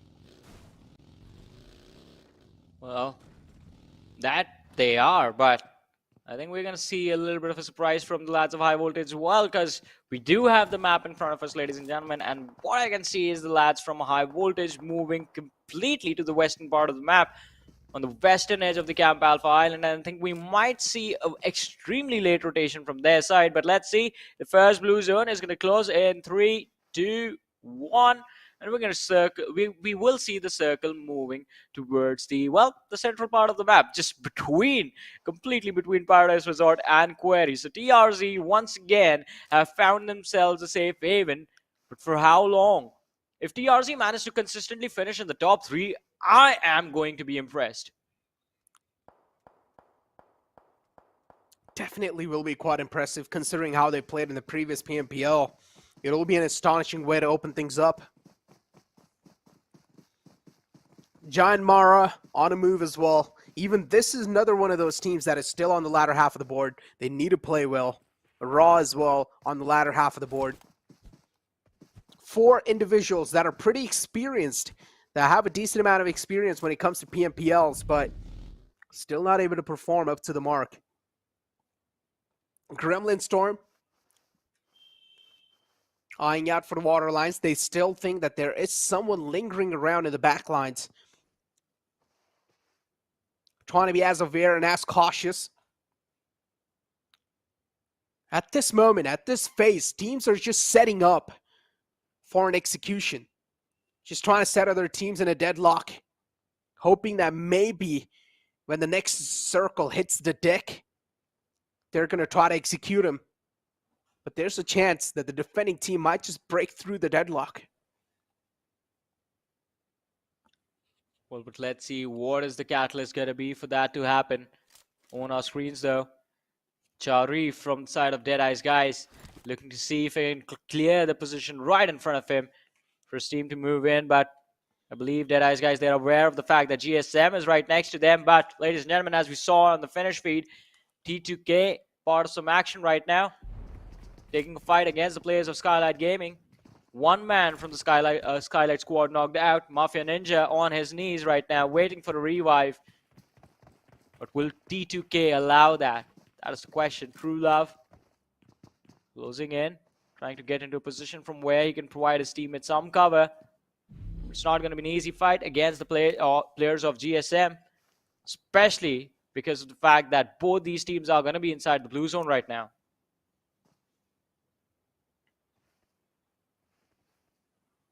Feel this calm before the storm, ladies and gentlemen. Because later on, hell's about to break loose. All we're waiting for is another circle shift just hitting the deck. As soon as it does, it's going to be an absolute ruckus being caused. Well, I believe that is... Yeah, for now, they're still trying to make it on the other side of the island. They know it's being guarded by the players of Gremlin Storm. Finally, an opening's being found. Well, they do have the opening knock right now. Chari is going to move up the mountain, try and see if he can finish this off, secure the point for his team. But he is isolated. He's completely alone. His teammates are closing in right now. So for a few short moments, he is going to be in an outnumbered situation. It is going to be 1v4, at least for a few seconds. Deadeye's guys know now the threat's approaching them. This is their time to neutralize it. It's now or never. Maybe if Gremlin Storm, they make a mature option and try to disengage, then there's a possibility, and that's what they're exactly going to do. They will just leave this vicinity. Deadeye's guys, they know now there's maybe a chance that there might just be someone left around. That's why Chari is still scouting out. But Gremlin Storm, they've made a mature option. They do not really want to engage in a fight because they know it's not a win-win situation. It's a lose-lose situation. If you do decide to take a fight here, you're not going to have a good position inside the circle later on. But they've also situated themselves for a better spot here. On top of the ground, they're now just going to look down on the players of DEADEYES. Guys, is he going to be able to squeeze through a med? He does. This is going to be quite intense. DE starting that fight, but unable to close it out. Gremlin Storm, a good recovery from there, and now they have managed to make their way to safety outside of the blue and can finally put some real pressure on the players of DE, who have made the mistake of revealing their position, revealing their cover spots because of Wedge, True Love, and on top they're going to be feeling a lot of pressure. Chari as well inside of the blue, 3 first aids left on him, 5 bandits as well. It's third zone. The blue zone is going to move in about 40 seconds. And that is when they're going to have to think about moving in inside of the safe haven. Malik from High Voltage taking a tumble. He's going to be knocked out as well. But on the finish feed, we did see Stalwart eSports start a fight against the players of DEW. They have found a knock over there. Oh, players out in the open, and the opportunity will not be missed. Gremlin Storm, they take down Chari. Gremlin Storm so far, they're playing this really nice. Using their brains, situating themselves for a best spot possible. On top of the players at DEADEYES. Guys, it's an uphill battle already. Turulov missing way too many shots.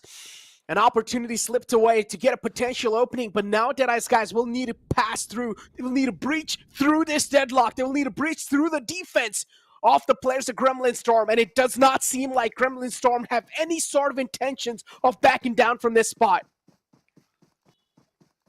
They have waited and waited for this moment for the players of DE to reveal themselves, and now finally they have the opportunity to finish all of them off.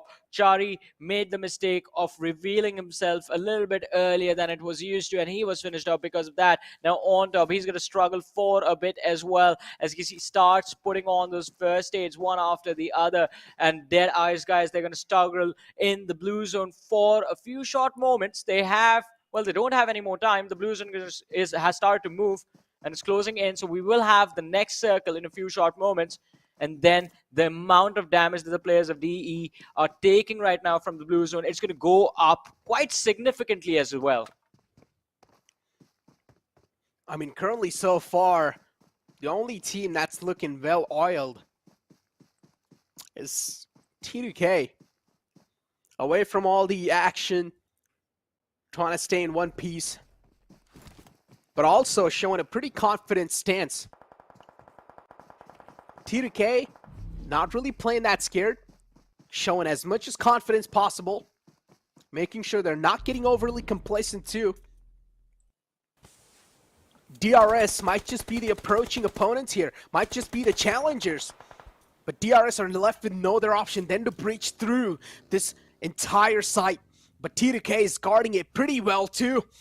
Rules realize now finally there is some line of sight on the enemy lines, and they do want to take him out as well. T2K has already opened the fray up. They've already started to scratch the giant. DRS, they're on the verge of crumbling down. They're already on their knees. All it's the time for the players of T2K to do is just blow a knockout punch. Well, let's see. Jane, he's trying to make it happen. Rules, he's just hiding his knocked body, hiding the hitboxes behind the tree, but Jane is going to go for those tap shots. You have to be extremely careful with this. The rest of the players of DRS, they're going to try and close the distance between them and Rules, try to go for a revive, train to kill, just gatekeeping perfectly, not allowing the opposition a single moment to breathe. But they have to shift their focus on their rotation as well. Try to find a safe haven for the next team fight that's going to come their way.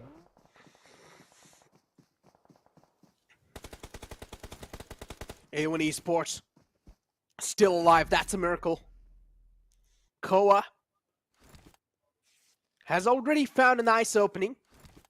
Knocked out one of the players from the side of Raw. It's Liquid who's went down. He's begging for mercy. Wants to get back up on his feet, but his teammates know. It's a little bait setup from the side of A1 eSports. If anyone does try to go towards Liquid, he will be taken out. Another man found. It's going to be Gajorvid, another entry. It's going to be Inkasu goes down. Smokey and Slipknot. These two players, a huge burden on their shoulders to try and carry the flag forward. Hitman moving up close.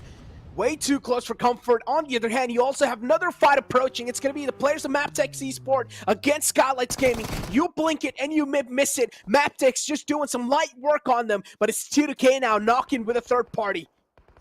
Also, while all this was going on, Skylightz Gaming has been eliminated. Hitman, he got quite close for the players of Raw, but he's going to be dropped out before he could surprise them, before he could take even one of them down.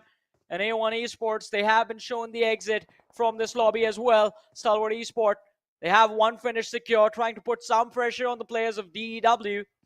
T2K against MABETEX, taking them down left, right, and center, but they've lost two of their own as well. So quite an even trade between the two teams. Yeah, but they've lost the two star players. Nirzed was doing really good in the previous game, but he's already taken off early this time. So Deadeye's Warriors, now they're handicapped big time. Raw, shrouding themselves in smoke. They realize this is the only option they have available, as two players are knocked out. One of them is back up on his feet. They're looking okay so far, looking pretty healthy. T2K approaching, challenging the players of MABETEX eSports. Leo in the clotheslines, left to hold things off all by himself. Now he's getting pushed on by Legend. And he's way too close for comfort as well. MABETEX, two players up and alive in the front. How is Legend going to deal with him? Does he have any clue? There's two players in the front. T2K, now they have no other option left. It's either to get engulfed by the play zone or try to approach this fight, but the DBS is going to put the final nail in the coffin. T2K out, down and dusted from this game, as now we're going to shift the focus on the other fight. It's going to be Raw against WIZZES Club, and WIZZES Club are going to be wiped out as well. And both of them went down at the same time. MABETEX taken down by the players of TRZ. Raw have been eliminated as well. So we have multiple teams going down in just a fraction of seconds. Stalwart eSports just ramping things up slowly and steadily. We see their name in the finish feeds as well, as they were responsible for eliminating the players of Raw. 11 teams remain, 35 players still alive, and we know because it's Sanhok, one of these few individuals will definitely go for a heal battle. But DE slowly and steadily crawling towards the players of DEW. It is True Love, just being a snake, slithering towards the road, but he's going to have to eventually cross it. And as soon as he gets up, well, even before he gets up, he's going to be spotted out. Doc getting the knock. True Love is out on top. The last player surviving has a tree right in front to protect him. But will it be enough? I believe not. Deadeye's Warriors being the guardian angels off the edge lines of that zone. Godlike Stalwart now looking to camp him out as well. Deadeye's Warriors, how are they going to get out of this spot? They're pinned inside the house. While Godlike Stalwart, they're moving away like free butterflies all across the board. And still scouting out the grounds in the front. They do hear a lot of gunshots, but they're just not really able to get any sort of line of sight on the enemy team. Deadeye's Warriors now just shrouding himself in the smoke, trying to create a smoke pathway inside the entire zone. He's left with no other choice than to go for a med strat here. Has 4 first aids available. One of his players knocked out, which is East. But yeah, he will need to go in eventually. Now or never. Now the zone's going to start chunking a lot of damage. You cannot afford to stay outside it anymore. Godlike Stalwart, they know there is one player still behind that house, which is pinned. Either there's a chance he might go for a med strat or not. But the problem is he just doesn't have enough amount of first aids available. He will need to step out of the cover eventually. As Giant Mara in the front, Godlike Stalwart, now they're going to distract themselves with the players of Giant Mara. Let's see DEW out of this particular game. Scry shifting his focus between the players of Giant Mara and the lads from the side of VENOM Legends, who have managed to take control of the mountain, so they do have the high ground. And they will have a lot of information because of which, but Giant Mara, they know how advantageous this position can be in the end of the game, and they push for it, taking down the players of VENOM Legends. But as soon as they drop 2, they're going to be dropped down as well. Giant Mara down to the last player, no fear. Well, he is afraid now. He is experiencing fear for the first time, making a run behind the rock. TRZ out for the hunt, but he hears those footsteps, and even though the individual has thrown down, they know the threat that is headed in their direction. They know who has the circle. It is the lads from Godlike Stalwart in complete control of this game. And I believe Necro, we know who's going to win now. Exactly. Is the Legends of Godlike Stalwart on the other side of the door to put the cherry on top. And it seems like no one's going to take it away from them. It's a date with destiny for the players of Godlike Stalwart. with 8 elimination points already secured. Looking to name some more on them as John Mara's last player will be taken down, or almost will be taken down by the play zone. No fear. It's up to him if he wants to give the elimination point away or not. Nade will be tossed in. No fear spotted out and taken down easily. As I mentioned, the legend of the godlike stalwart to put the cherry on top, and they will be sealing the chicken dinner in this game while we have the rest 2 teams outside the blue zone going for a met strat. But there's still one more player who is creeping and crawling his way in from the side of TRC Atomic, and he's barely hiding behind the rock. Finally will be sniffed out by Scry and will be put down to sleep. Well, the imposter has been tossed out of the spaceship, and godlike stalwart, now they just wait for Malik to go down. They know where he is. They just don't see him. They want to take this extra finish point, but they're not going to get it. And well, that does not change the result. Godlike stalwart, they get another chicken dinner. Well, the first game did not work out yesterday. The first game did not work out today. But in the next matches, in the second games, they do end up getting those 15 chicken dinner points, 26 points secured in total. And once again, we see them sitting on the first position of the overall rankings. Well, the Kings have taken their throne back. They were here to claim the throne, and now they have the throne back in their hands again. All they need is a burning torch of consistency. All they need is a better performance from the player, or other than the players at TDK. Because so far, TDK has been the only challenger for that first spot. But keep this in mind, there are still much more upcoming challengers for that top 5. Yeah, I mean, there are a lot of challenges right there. As we talked about DEW, we have the lads of Janmara stepping things up as well. Now, that is also another big name that you have to be very careful of. DRZ, I'm really impressed, Necro.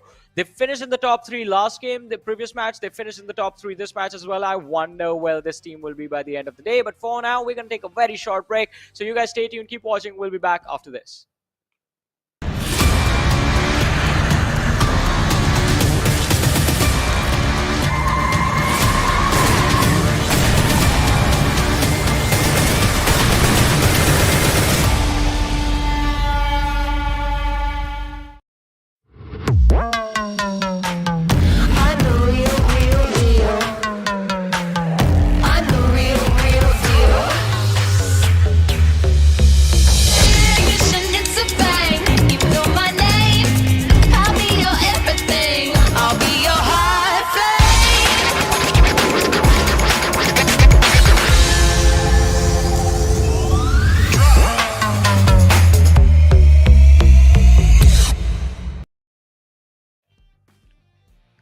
Welcome back once again, ladies and gentlemen, to the PUBG Mobile Pro League South Asia Fall Season of 2022. This is Super Johnny, joined by Necro, and this event is brought to you by the Oppo F21 Pro. But ladies and gentlemen, 2 games done. We have 3 more matches left for the day. But before we move to the next one, we have to talk about what happened on Sanhok. Stalwart Esports now, godlike Stalwart. Necro, with how the game started, I did not expect them to win. I thought it was either going to be the lads from T2K or Skylightz Gaming.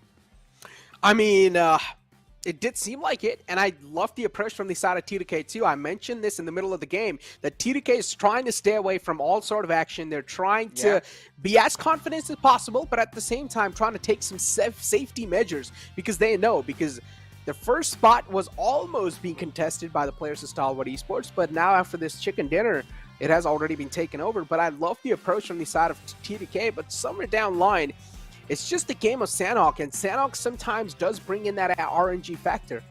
Yeah, I mean, Sanhok is the most random map in the game, and because of which we were seeing a lot of interesting teams just they were trying to anticipate a hard shift, but that never really happened in this particular match. The zone was evenly moving in towards the center every single time, and Stalwart Esports, they took advantage of that situation, securing a lot of elimination. As we did have action from godlike Stalwart as the MVP of the game, and we do see him there with the highest eliminations for an individual as well. But it is going to be quite interesting to say. VENOM Legends also had a pretty fun time this game. Exactly. They almost took down Janmara. Indeed they did. Venom Legends 2, yeah, definitely quite a fun game, and this is what I love about Sanhok, right? It brings in a variety, it gives a chance for a team that's not doing that great in the overall rankings to try and shine through. We did see a little bit of glimmers of shining through from the side of TRZ and even High Voltage themselves, and even Giant Mara, but unfortunately they were suppressed down by none other than godlike Stalwart. What do you expect from this team other than greatness? But keep this in mind, Johnny, now in the upcoming game, Group C is going to be sitting it out. That means T2K is not going to be playing. That means DRS, DE Warriors, and TRZ are not going to be playing. Another chance for Stalwart to set a target for T2K. Well, I think they just set targets every single day, and I think they have a very bad habit of achieving them quite easily. They make it look very easy. Look at that, 26 It's a good points habit, from this not particular bad. It's bad for everyone else. It's bad for the other 15 teams that have to play against them for the entire month. Well, 19 teams that have to play against them the entire month. They have to go through hell. Yeah. But I have to say, I'm quite happy with the fact that today, as you mentioned, is a day of comebacks, and we are seeing majority of the teams in the top 5, at least in the first 2 games, being represented by the teams from the second page of the overall rankings. So those teams are putting in everything that they have so that they get a few extra points today and make up for the bad performance yesterday. We saw a lot of teams actually going for those deadlock plays. You know, we saw a lot of teams wanting to isolate those fights, which is quite understandable too. If you're able to isolate your fights inside Sanhok, you're not really going to be getting a lot of third parties. And I love the approach from that. But unfortunately, while you were trying to isolate those fights, the play zone was also playing a big factor. It was also playing a crucial role. And when it started moving, even the players of Gremlin Storm, they needed to let go of the deadlock they had on the players of DE. Yeah. I mean, it becomes very difficult to get out of these Mexican standoff deadlock situations, because by the time you wasted a lot of time just keeping your vision, keeping this other team in check, and they have been keeping you in check, so you can't move out as well. And that means if the zone moves away from you, you're gonna have to deal with extra pressure once you get there. You can expect someone to gatekeep your position. I mean, that's the way to do it. Always expect someone to be holding that position. Clear a house first, clear a shack first, and then move in. Otherwise, you're gonna be in for an unpleasant surprise, just like the players of Giant Mara this time around. Even though they knew Venom Legends were there, they did not exactly know or anticipate that all 3 players are just going to be behind one rock. They expect one lad to be there and everyone else split apart, so they went in together and they were sprayed down in just a matter of seconds. Exactly. I mean, for a god like Stalwart, this game was like a reaction speed test.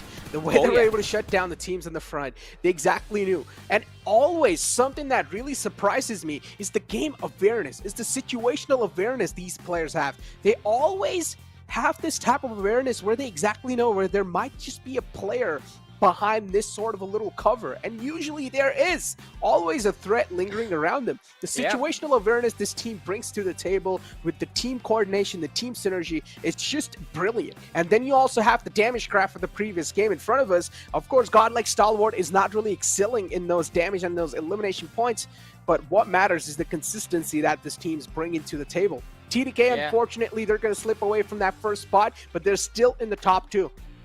And as you were mentioning the consistency of godlike Stalwart, they are being rewarded for it as well. Look at this. After 6 matches being played by them, they have a 22-point lead against T2K already. And godlike Stalwart, they don't sit out until the last game of the day, so they can keep this momentum going for the next 2 matches as well. But in the meanwhile, we have to talk about High Voltage making into the top 5 with this finish. Yeah, High Voltage. Again, doing some light work, staying under the radar. All these teams from the South Asia region, they're just doing a great job of staying under the radar, being as consistent as possible. One little pop-off game is all that's needed to make it inside the top 5. Now, keep this in mind. I've been mentioning this over and over again. Top 5 is way too fragile and way too sensitive. It's easy to breach inside the top 5, but it's hard to maintain. Yeah, it's going to be very difficult to maintain, because then you have a target on your back, plus you have a lot to lose. But it is going to be quite interesting to see which other team now from the second page of the rankings is going to pop off. And a surprise, surprise, after 2 wonderful performances, we did not see TRZ on the second page of the rankings anymore. They've been doing quite phenomenal for themselves. Now I'm just waiting for DAX and A1 eSports to replicate the same thing. But again, we did not expect IHC to be those low in the rankings, but they they always pull this prank, right? They're going to be underperforming in the first few days, and then all of a sudden when it comes, when their qualification is going to be questioned or put under the microscope, they just pull it out of nowhere. They pull out a wonderful game out of nowhere, and they make it through to the next stage of the tournament. So I expect that to happen maybe tomorrow. Not tomorrow, the day after tomorrow, maybe basically the last 3 days of this week, but not today. I think today also they're just going to be making their notes, just seeing what everyone else is up to, see what T2K are going to do. But today we're seeing a lot more well-organized gameplay from the teams compared to yesterday. We're seeing a lot much more slower paced at the start, and then later on it's just an absolute chaotic ending. But now if you talk about another sigh of relief for the team, is going to be Godlike Stalwart, realizing the fact that they're not going to be playing in this upcoming game, and Godlike Stalwart will have a big sigh of relief and another chance to set up a target for the players of T2K to make a comeback. Yeah, it is going to be quite important. When the competition is not there, that is when you need to secure a massive, massive advantage for yourself. That is going to put them under pressure when they are back into the action. And it is going to be quite interesting to see how Stalwart Esports actually pull this off, how Godlike Stalwart actually pull this off. Are they going to go hyper-aggressive, or are they going to just play for the placement points up until the late game stage when they're going to be forced into those fights? Especially, it's going to be quite interesting. It's going to be on one of their strongest maps. It's Miramar up next. Oh yeah, Miramar up next, and there's a big chance, there's a big opportunity here to try and grab, but maybe there's a chance that Stalwart Esports will not be able to take the game. Maybe it might just be a completely other team. We never know, but there is an opportunity here to set a target, and that's what we're saying. As I mentioned, top 5 is way too fragile, but it's hard to keep it in your hands. It's hard to maintain that position because you always have these challengers approaching you. Day 2 is the day of comebacks, and we're indeed seeing a lot of comebacks happen so far, but I'm pretty sure there's still a lot of hidden talent underneath on that latter half of the board.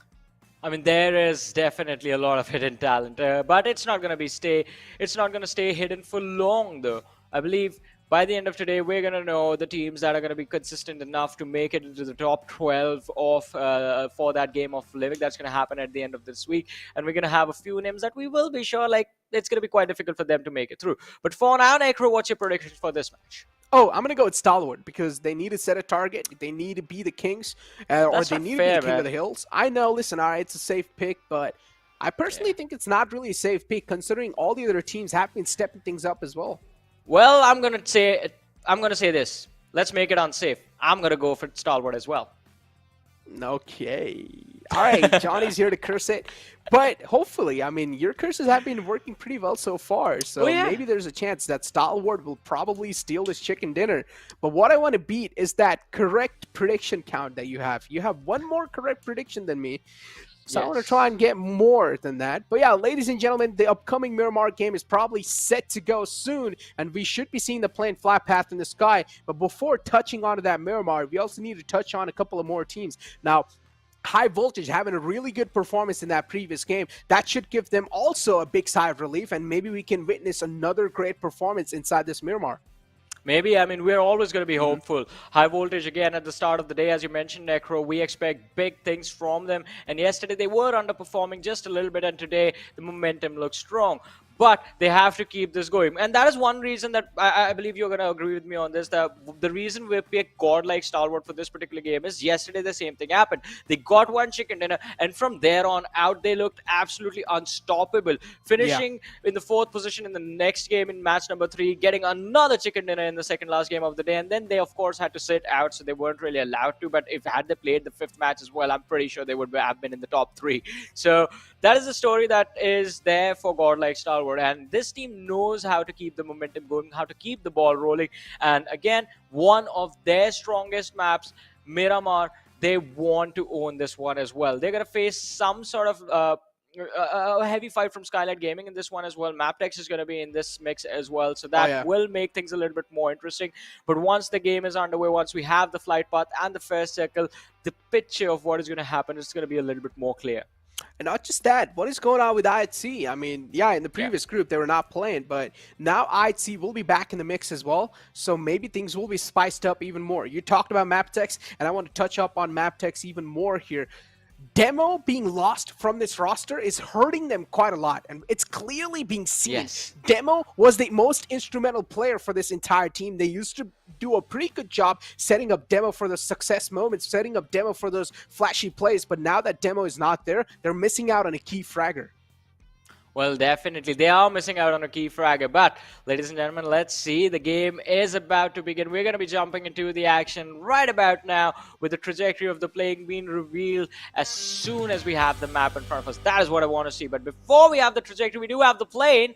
And Necro, we have made our predictions. Do you think it's going to work out, though? I think so, it should. It should definitely work out, but for now, the plane fly path is in front of us, starting all the way from Campo Militar towards Monte Nuevo, and the plane fly path is just heavily tilted up north, but still, it's not going to be that biased. It's going to be favoring a decent amount of teams drop spots, unless if a team wants to go towards Impala, then they're going to have a long stretch.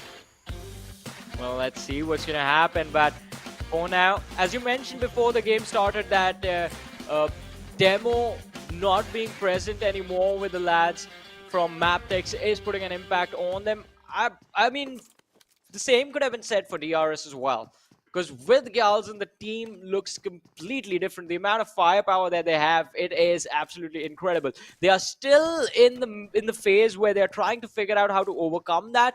But it is DRS. I expect that to happen anytime soon. For them, though, this game is a break. They're not going to be here.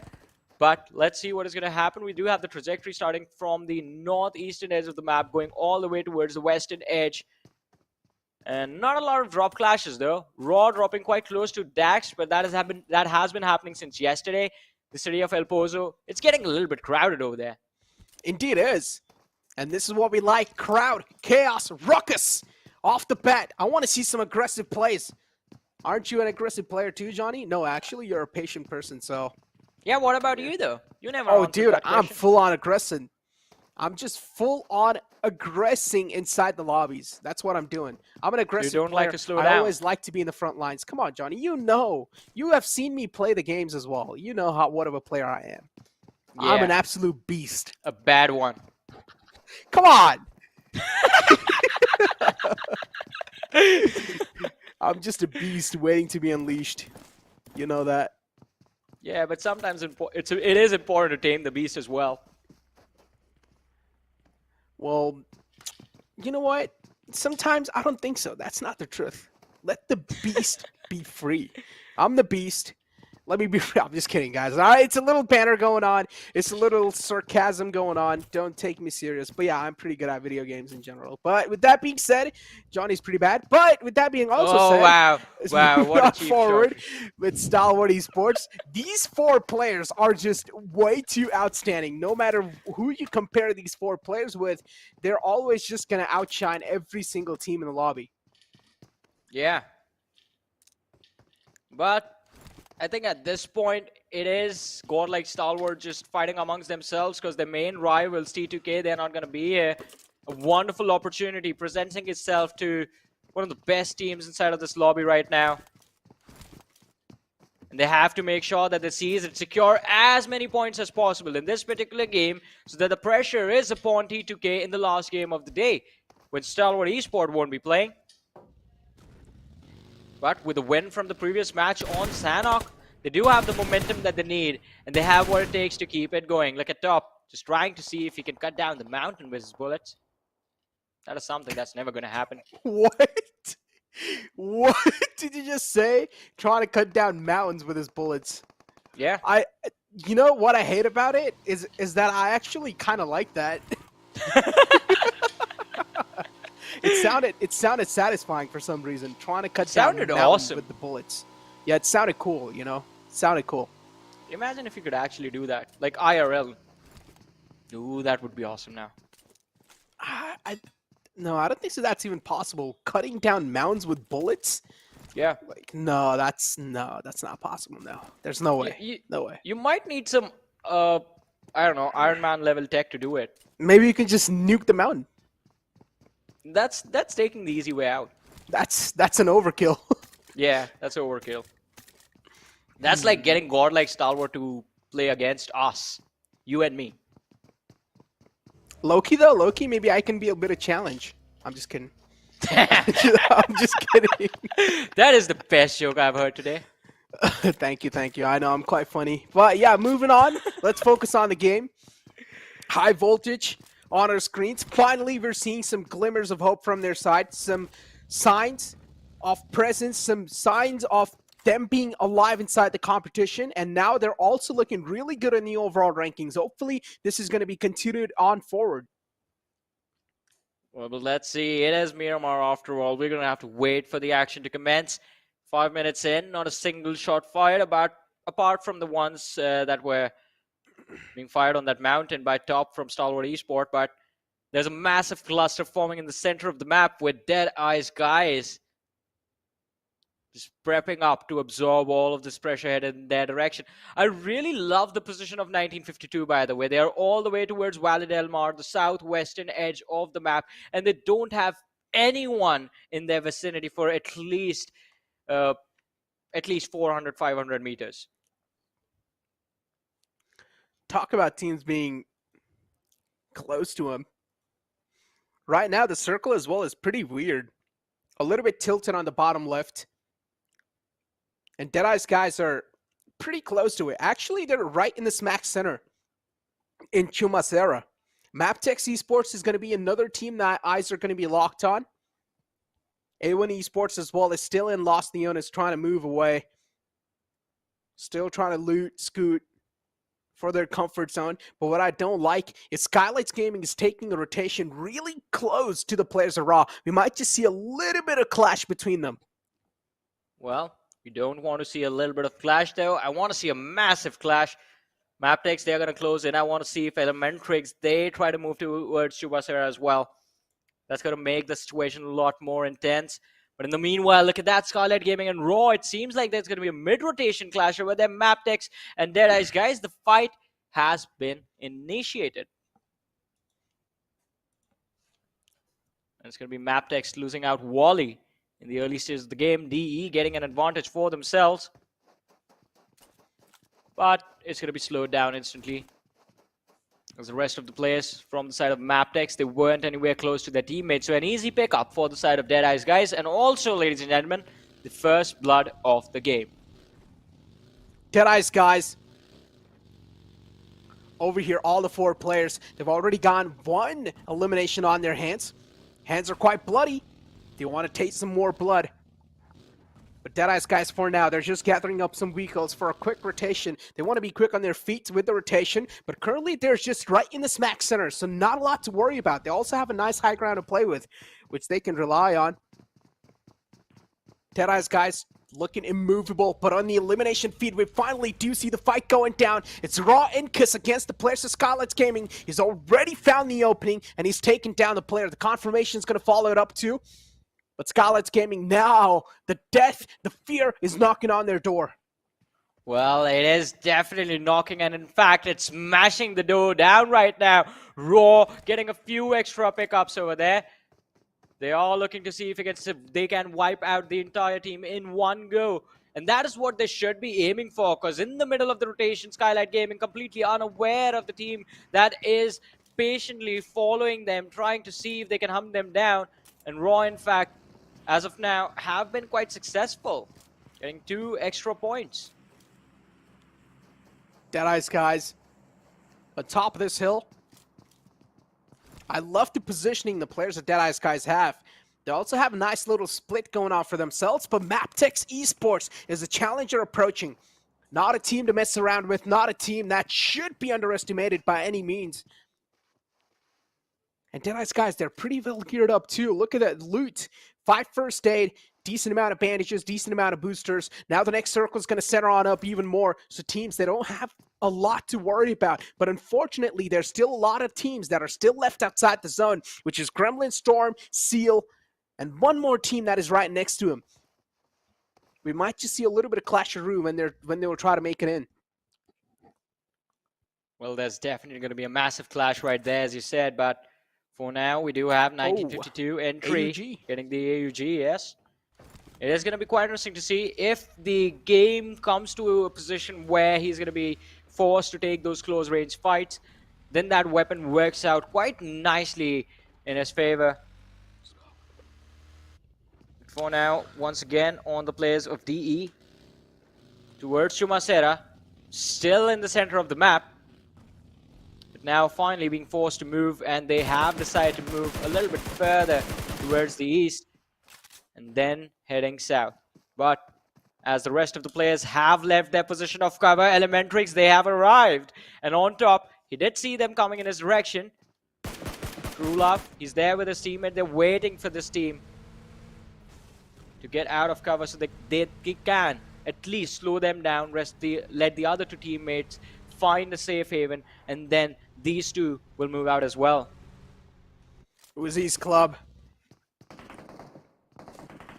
DEADEYES guys again. I mean, currently they're in the prime spots. It makes a lot of sense. They're getting a lot of spotlight too. Yeah. But the observers have some special obsession with this team, it seems like. It's been a long time. We've just been on DEADEYES guys. I think even they expect everyone to take the fight against them. They just want him to be in the limelight. But high voltage as well. Oh, they're quite spread out well, Johnny. Look at the spread they have. All 4 players are spread out well. But even if one player gets knocked out, this stance right here, it will crumble down. Well, let's see what the reason for the tumble is going to be. As you said, the players are spread out. They have a lot of vision available because of that. They will have a lot of information as well. But they are quite close to the players of STE, though. On the other side, we do have the players from Raw on our screens. And, well, Liquid, you can't just stand out in the open like that. Gets jebaited by the players of DEX. Raw, 1 player down. A nade lob towards Liquid, and Slipknot is going to fall down as well. But DEX, they were in a 4-man split of their own, so now they're trying to regroup and be prepared for this fight, as Assault is completely isolated for a few shots moment. We do have Paragon and Spike closing in from the rear. Slipknot, he's trying to see if he'd keep the 4th man away from the rest of the team, the man on the high ground, the man on the mountain. Now falls back to pick up Incus. Raw on a move too. They finally do realize now it's time to be hot on the feet and quick on the trigger. On top is the players of DEX. You cannot afford to stay in this territory anymore. You need to be quick here. And yeah, that's what exactly the players of Raw are going to do. IHC as well. They realize MABETEX on top of the hill. Want to try and neutralize the threat, or at least want to try and get rid of the threat as quick as possible. But MABETEX on the move. They might just run in the open arms of another team. It seemed like A1 Esports might just be ready to greet them. But MABETEX Esports as well is not a team that will just straight up run onto them. Wally, unfortunately, was the casualty before. So MABETEX Esports are playing with only a 3-man squad. But the next circle is going to shift away on the left side, favoring the teams like 1952, DEX, and even Elementrix. Another teams that has been graced by the PUBG gods. Well, but let's see. It is going to be quite interesting. DEX all of a sudden find themselves, as you said, being the center of attention, and everyone is going to be moving towards the western side of the map. DEADEYES guys, they were the ones leading the charge of this game for a while now, but now all of a sudden the situation has turned, and it's not turned for the better. Elementrix still quite close to them. They do see the lads from MABETEX as well. On top, he is always going to go for that high ground advantage in these sort of situations, get that information for his team. Also, he's pretty good with the DMR. Another airdrop with another AUG.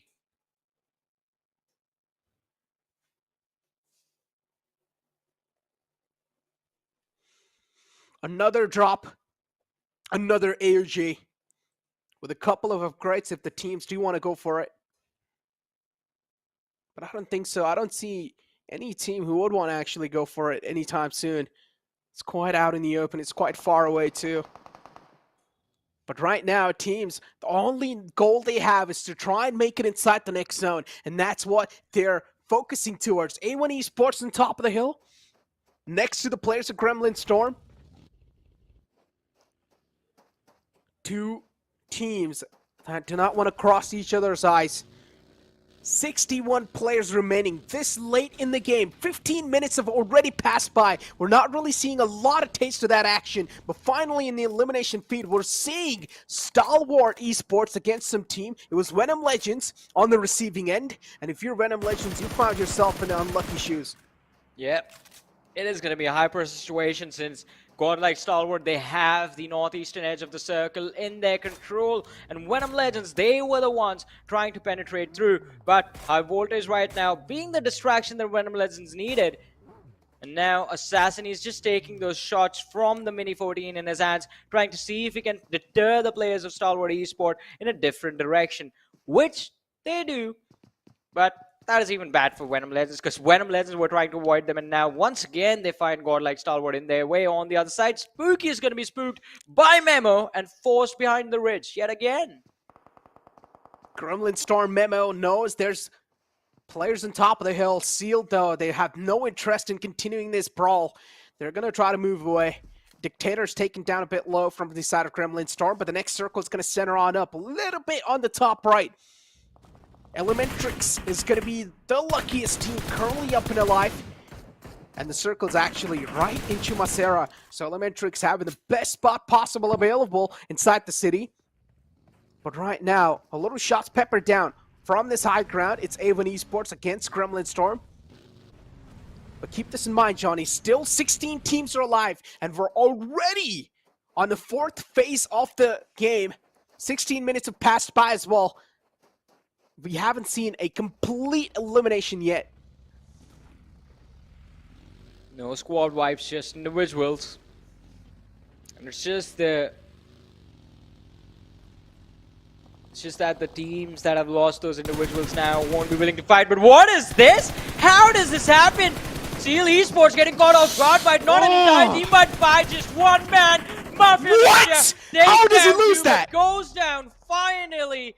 Is it enough though, as AJ is closing in on this position? The blue zone is here as well, and it is the 4th blue. Seal Esport in a world effort, but they do manage to stay alive for a few short moments. But again, the problem is Skylightz Gaming has always been choking in their gunfights. If you noticed, even yesterday, they lost a fight that they shouldn't have lost. Even now, he lost a fight that he shouldn't have lost in that moment. Yeah. Got taken down. Skylightz Gaming with a bit of a choke, but it's okay. Something that can something that can be slipped away, because they're doing pretty okay in the overall rankings. Deadeye's guys over here on our screens. 15 teams alive. Skylightz Gaming is the first team to get taken out from the game. But my question, Necro, is how did Seal Esport not see him? He was just thrown out right there. Oh, and it's Seal who have been eliminated, not Skylightz Gaming. Wait, what just happened? I'm so confused. And Skylightz Gaming, there they go. I think so. Seal eliminated Skylightz Gaming. Oh no, Skylightz Gaming had a little bit of split going on for themselves. Yeah, so AJ was all the way there. far away. Seal unfortunately got caught outside the zone. So they got eliminated. Then now Skylightz Gaming as well, it has just been eliminated. AJ was taken out by completely some other team. But we have Gremlin Storm on our screens on top of the hill, just raining down death and destruction. But Raw, they're going to get their bad eye on top of the players of Gremlin Storm as they find the opening. Knight knocked out. Fear is taken down low. Fear is feeling all sort of fears right now. Raw, they really want to breach in. They want to be the Reapers off the lobby. They want to take down the team in the front. Well, let's see if they will accomplish the task that they have set for themselves. In the meanwhile, IHC against the players of godlike Stalwart. Gremlin Storm, Memo down on his knees. Raw looking quite solid as of now. But they do see the position of Dictator, and they will try to take him down. Split away from his teammate Fear, and Knight being pinned down by Slipknot as he lobs a nade towards Fear. It's not going to hit its mark. Mr. Smokey down on his knees. And he is going to be finished off as well in a few short moments. It's going to be down to a 2v3 situation in the favor of the players of Gremlin Storm. Fear takes a nade. The damage is not going to be enough to take him down. But with a nade of his own, he replies. And this one also fails to connect. Utility being lobbed left, right, and center. But we do not see a knock until now. As Fear has been dropped, so Knight is going to feel the pressure. Yeah, the nade's gonna slip right next to him, but another nade will be returned. The favor's being returned. Raw losing out. Another player. Incas goes down, but it's okay. Slipknot's got both of them. He's taking care all by himself. He's taking care of the business like it's nothing. and Slipknot's going to shut both of them down. Gremlin Storm almost out the way. That was a big thorn in their way. But Raw, there's a lot much more to come in the future lines because you still need a breach inside the next zone. It's the 5th circle. Another circle is almost on the way to. The wall of death is going to start to close in. Knight wants to crawl back to safety, but it's a bit too late. He might just end up giving away his elimination point to someone else. There's another team in the clothesline you do see on the pink in the mini-map. And finally, now Raw's going to start to move in. Raw realize it's a do-or-die situation. They do have the vehicles available, too, to make a quick rotation. MABETEX eSports spotted out in the front. Instead doing so, they've just given their position away. Apex now is going to be well aware of the fact that there's another team in the back lines. Incus moves away. Finds a nice moment while they're distracted, but a great cover fire from the back. Incus will be safe for now. Well, let's see, though he won't be safe for long, as Incus is going to be knocked out, so Slipshot is he is the last player surviving for his team. On the other side, the finish feed, it's not stopping anytime soon. We do have ATRAX, 1 lad knocked down, 3 players still left standing, but Janmar are closing in on the players of High Voltage. Gunner is going to be gunned down by Assassin. In fact, he gets assassinated right there. High Voltage still outside the zone, though. They have to find an entry. Raw are going to be kicked out from the lobby. And what is this? Godlike Stalwart against the players of IHC. Top is going to be knocked out.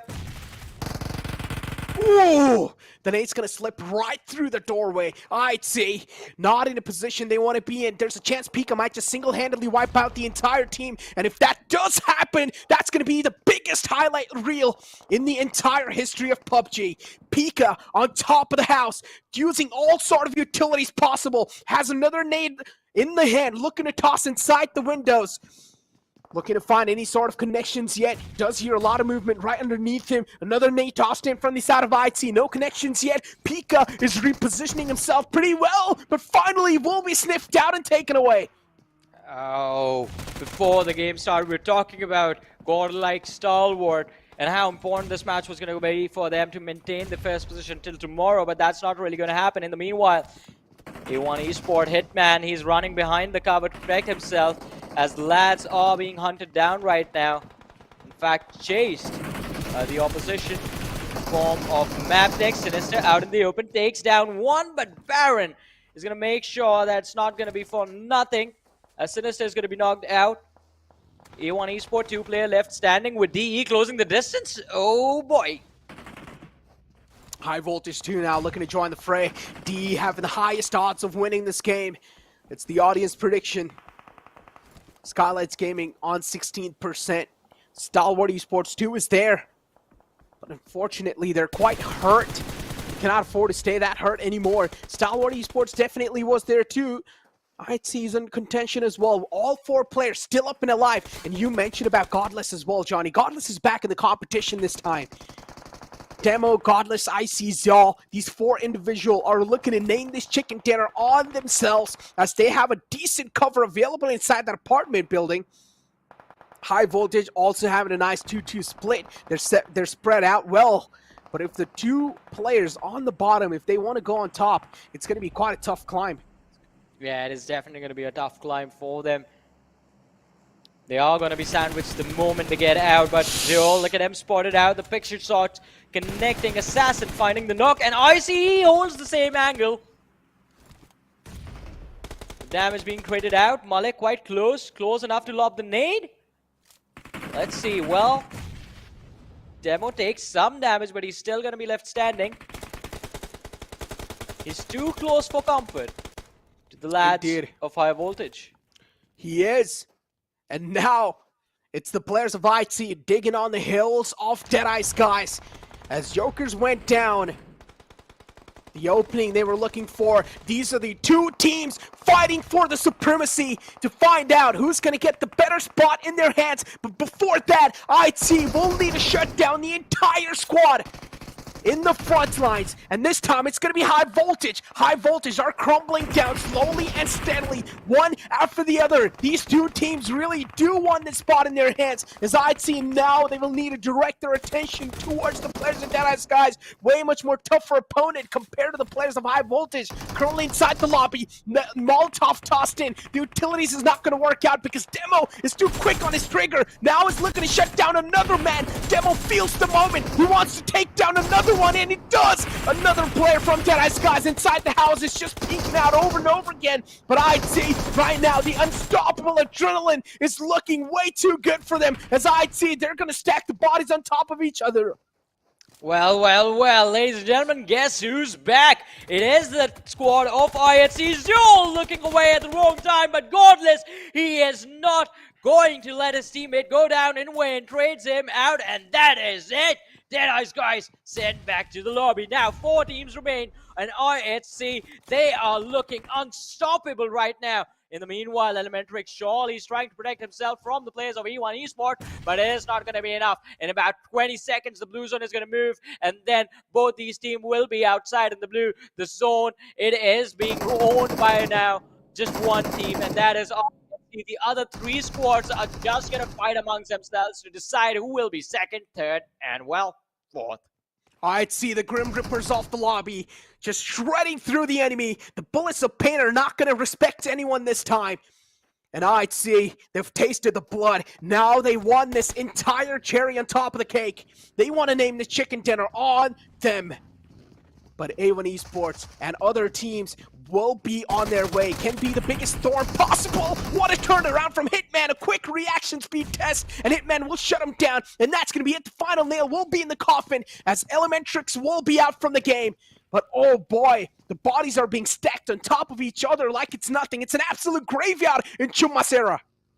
Well, it is in graveyard in Chumacero right now, as you said, down to the top 3 teams, ladies and gentlemen. IHC, A1 eSport as well. 1952 is going to be present. We started this day with a conversation about A1 and 1952 fighting amongst each other and ruining each other's games. Well, I guess that's going to happen once more, but instead of happening in the early game, it's going to happen close to the end. Dante spots out Hitman, an easy takedown for him. Another one from A1 eSport is going to go down. Sinister with barely any HP left. He's going to take a lot of damage. Icy is going to take down the players from the side of 1952. And we know IHC so close to closing out this match. They have 15 eliminations to their name. And now the last player that they have to take down, it's going to be Dante. But will the Infernos, will the flames rise high? And the answer is no, as IHC, they make him sit down and they walk away with 16 eliminations, 15 placement points, 31 point total tally, and the jump necro, it's going to be massive. They make it all the way into the top 5.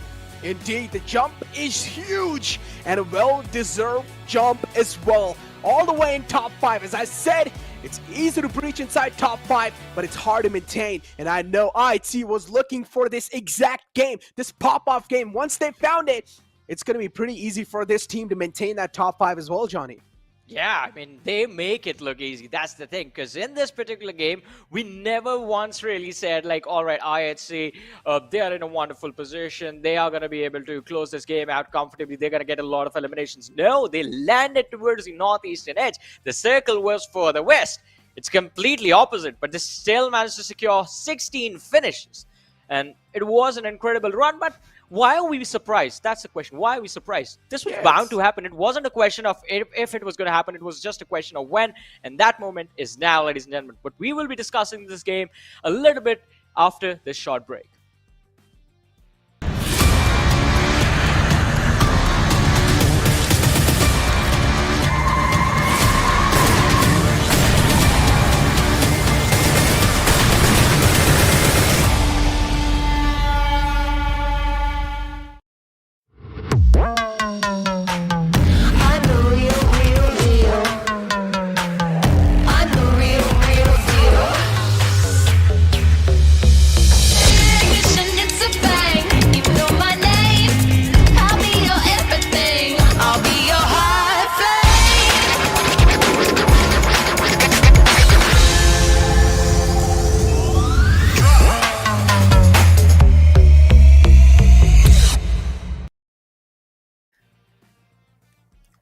Welcome back once again, ladies and gentlemen, to the PUBG Mobile Pro League South Asia Fall Split of 2022. This is Super Johnny, joined by my man Necro alongside with me.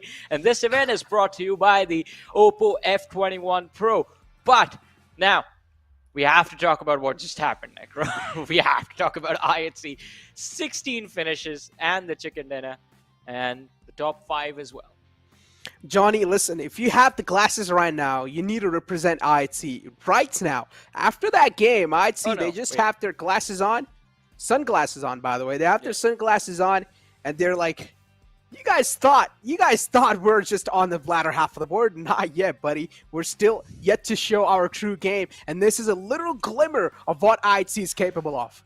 Yeah, exactly. I mean, this was a glimmer of what they were capable of, and I think the note-taking is done now. They have all the information that they need to take down the rest of the competition. Demo, Necro, you have been talking about this man since we started off yesterday and how impactful he can be as a player to the team.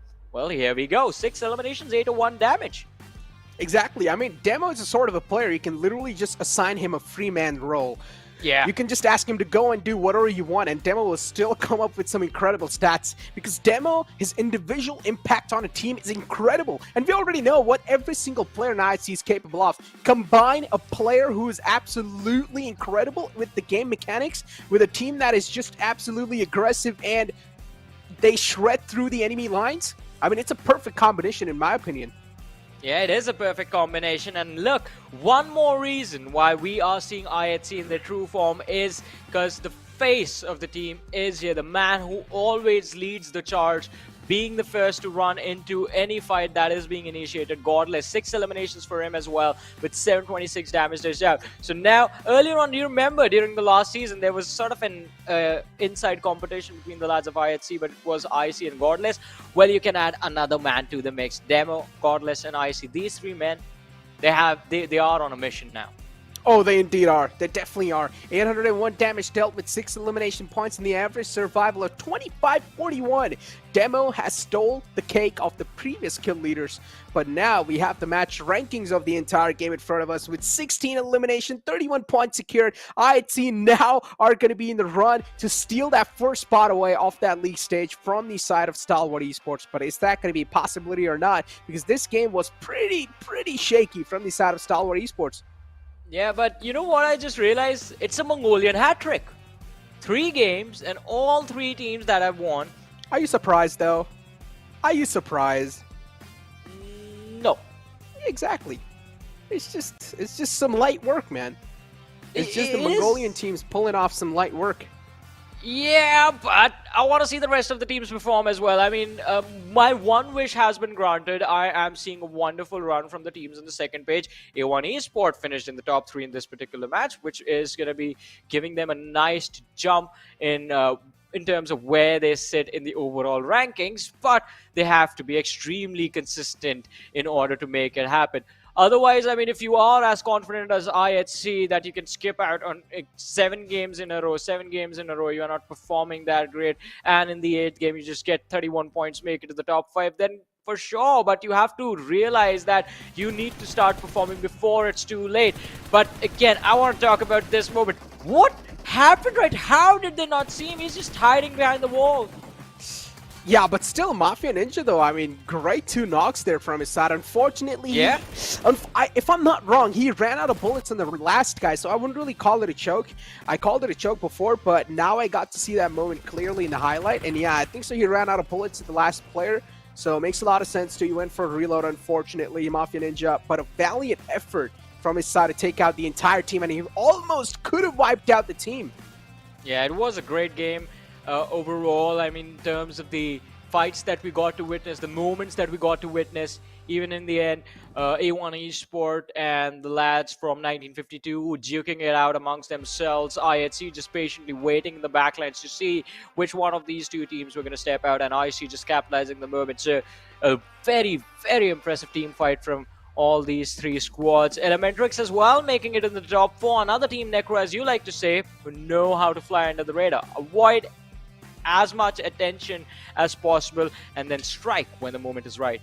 Elementrix, their performance, I would mainly say, really relies on the zone itself as well. If the Yeah. zone is favoring Elementrix, they would do really good. They wait for the RNG to favor them.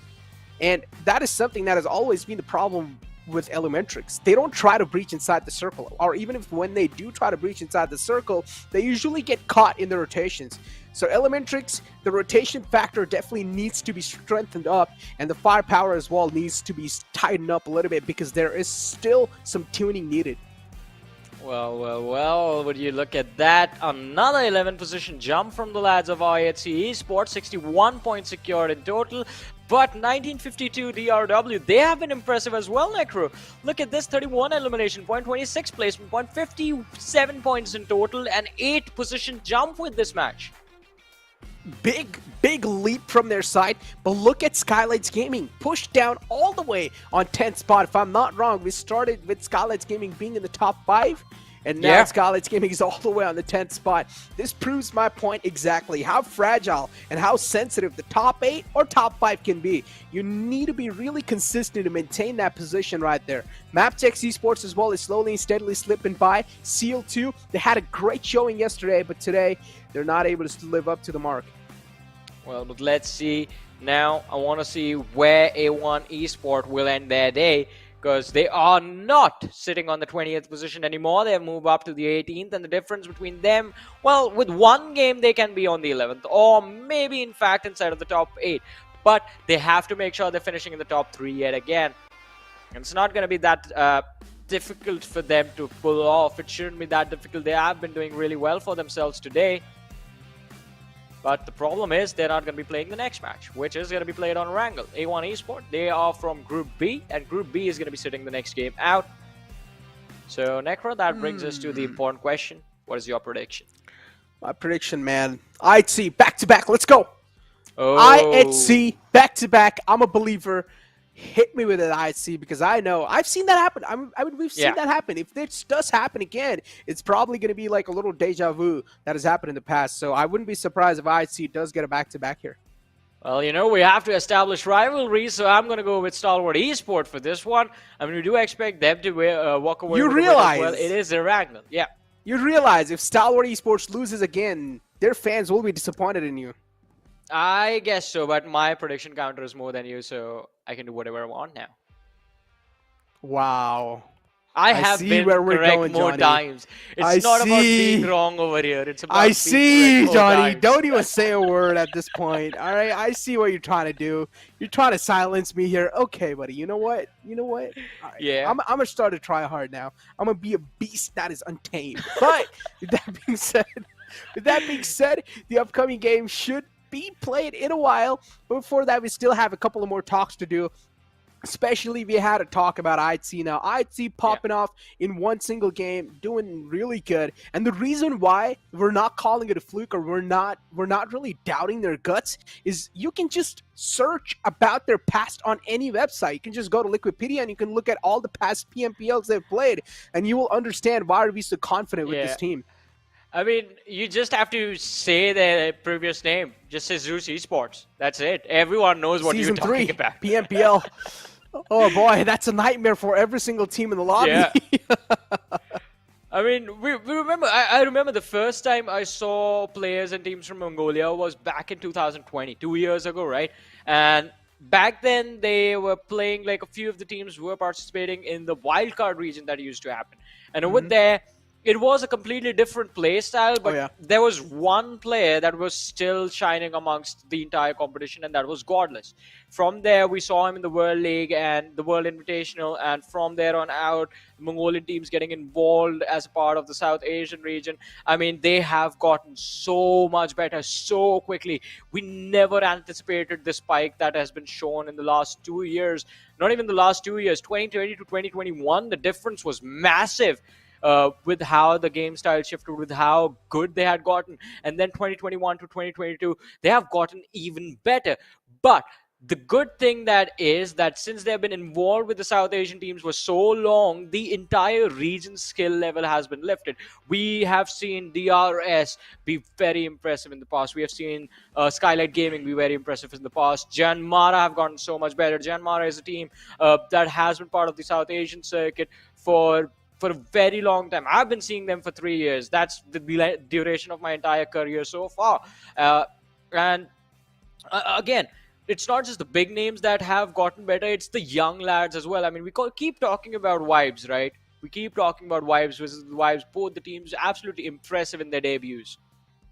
Exactly, and they have just overall lifted the skill cap in the entire region too. So this is something that is really appreciable too. And there's a reason why every single player or every single team from Mongolia is just so talented. Now, you guys would maybe question me and say that, okay, Savage Esports in the previous PMPL wasn't really doing that good, and they were from Mongolia too. But guys, you guys need to understand, Savage Esports was a team that made Skylightz Gaming scared of dropping in Yasna Polyana because they took it over from them. And Skylightz Gaming redirected themselves towards Georgiapol Apartments. And that in itself tells us the amount of sure skill and firepower they have. Skylightz Gaming is not just any team in the lobby, but they decided to compromise and just give it away because they realized they stand no chance against Savage. So even if they weren't doing that great, those 4 individual players were just absolutely dominant. And even Sanchir now, if I'm not wrong, he's playing for IHC. Well, I mean, we all know what's going to happen now. IHC, as you said, Necro, once the momentum gets going for them, they don't stop. And in this game, every single team, every single individual realizes what is coming their way. But while everyone else is going to be a little bit worried, like, all right, we need to be prepared for a fight against IHC as to how we want to drop them out.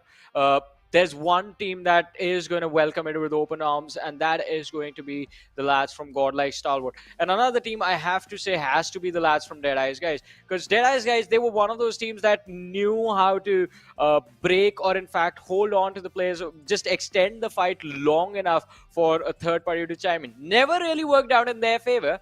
I mean, it did sometimes if the third parties were picking off the lads from IHC, but they knew how to delay it. And that's the thing. With IHC, the only problem I've noticed is they don't really do well in extended team fights. They are a kind of team that are they come in, finish off the entire squad in a matter of 20-30 seconds, and then they leave.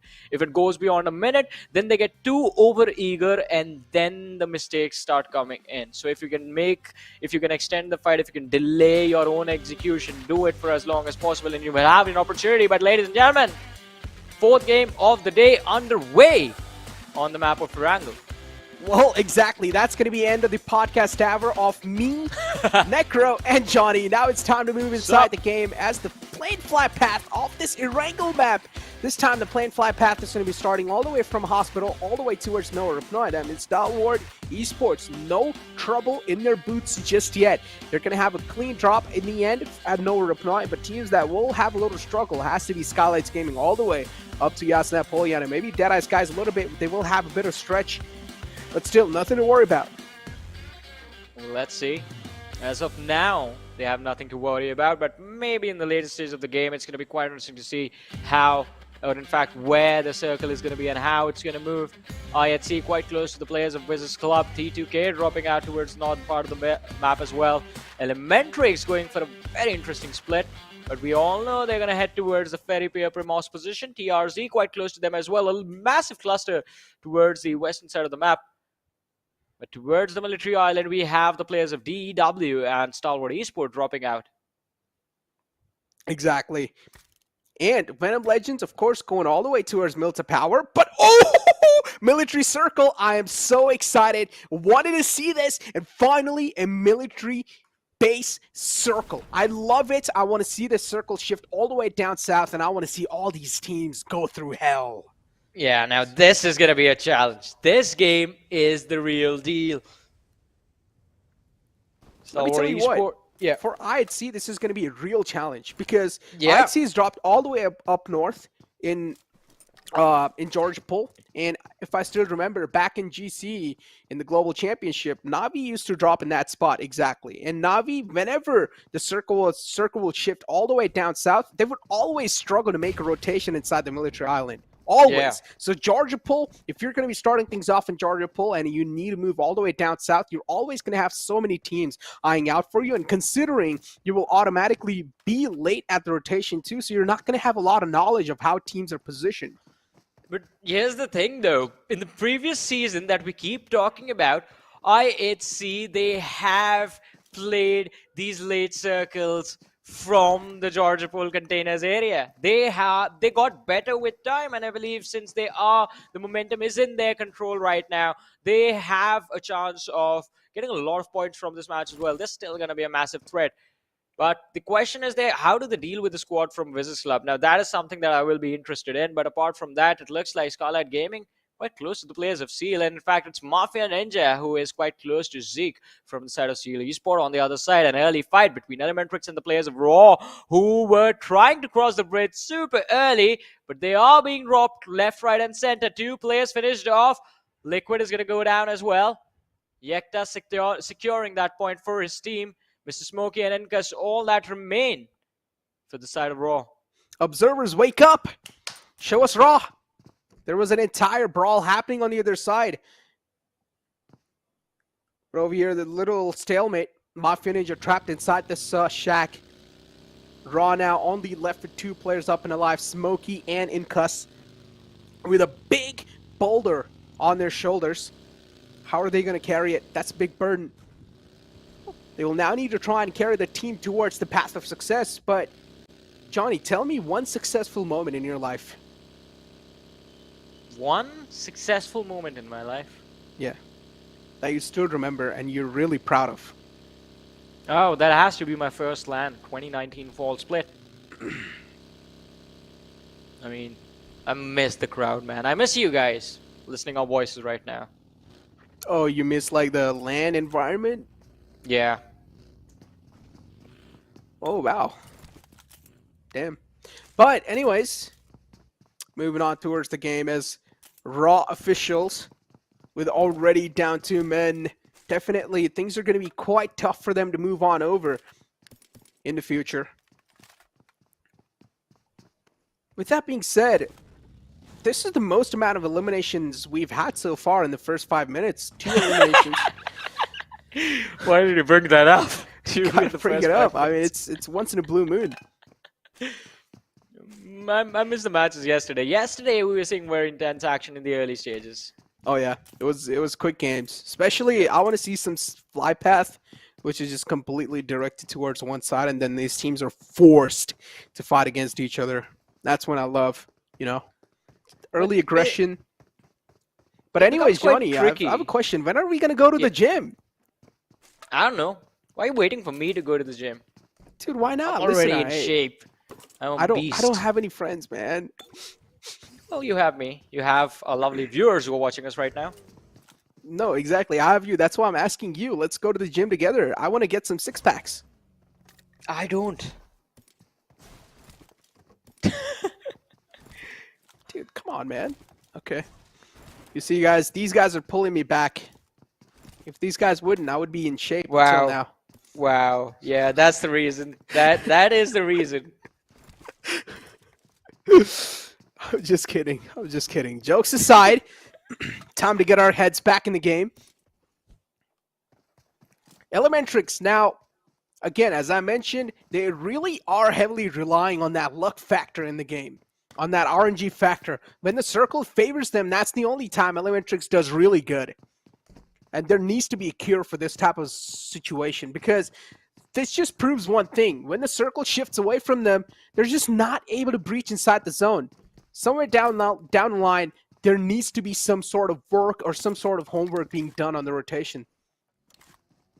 Well, but for now, all that homework is going to be out the window, since a massive cluster has formed towards the shoreline of the main island, the southern shoreline. 1952 up against the players of Seal eSport. They have found the opening, but I don't think they're going to get a few more extra points from this, or more points from this, since Seal eSports now will be changing their rotation pathway. They're going to be moving in another direction. 1952 on the other side against Skylightz Gaming now. So from one rotation being intercepted to the other, but it's not going to stop them. Entry finding the opening, takes AJ down in the water. Mr. Boro Knight right next to him. Will he be able to survive? They do have Nimai on the flank, who will be able to provide some suppressing fire, keeping his teammates safe. Entry, he needs to be careful about this.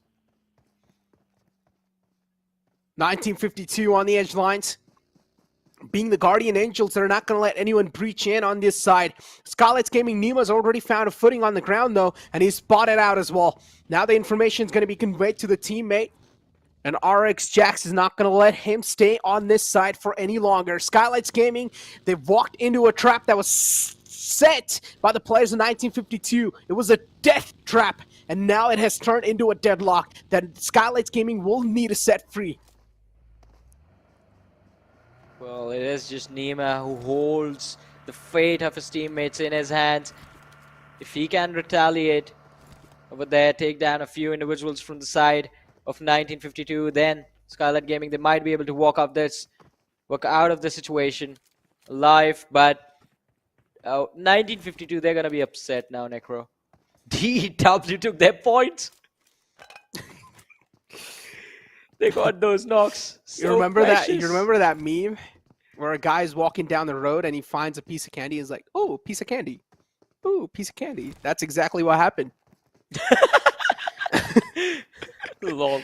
It just got stolen away like a piece of candies.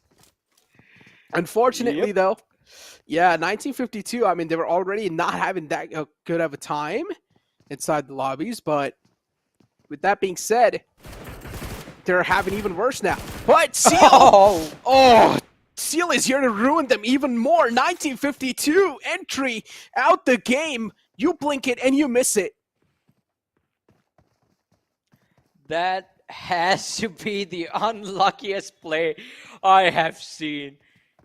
They found 1 point. They were like, all right, we can get a few more. Take on the players of Skylightz Gaming. Get 2 knocks. But then all of a sudden, they lose the points. The bodies that they had dropped, they start vanishing. And now they have one of their own down on his knees. But it should be a quick recovery, though, since the players from Seal eSports have backed off. 1952, the revive should come in. And soon, in fact. It indeed will. Raw officials still with the 2 players. They're trying to play things as safe as possible. They're in a social distancing currently. They do not want to be near anyone. They're far away in their own realm, in their own game.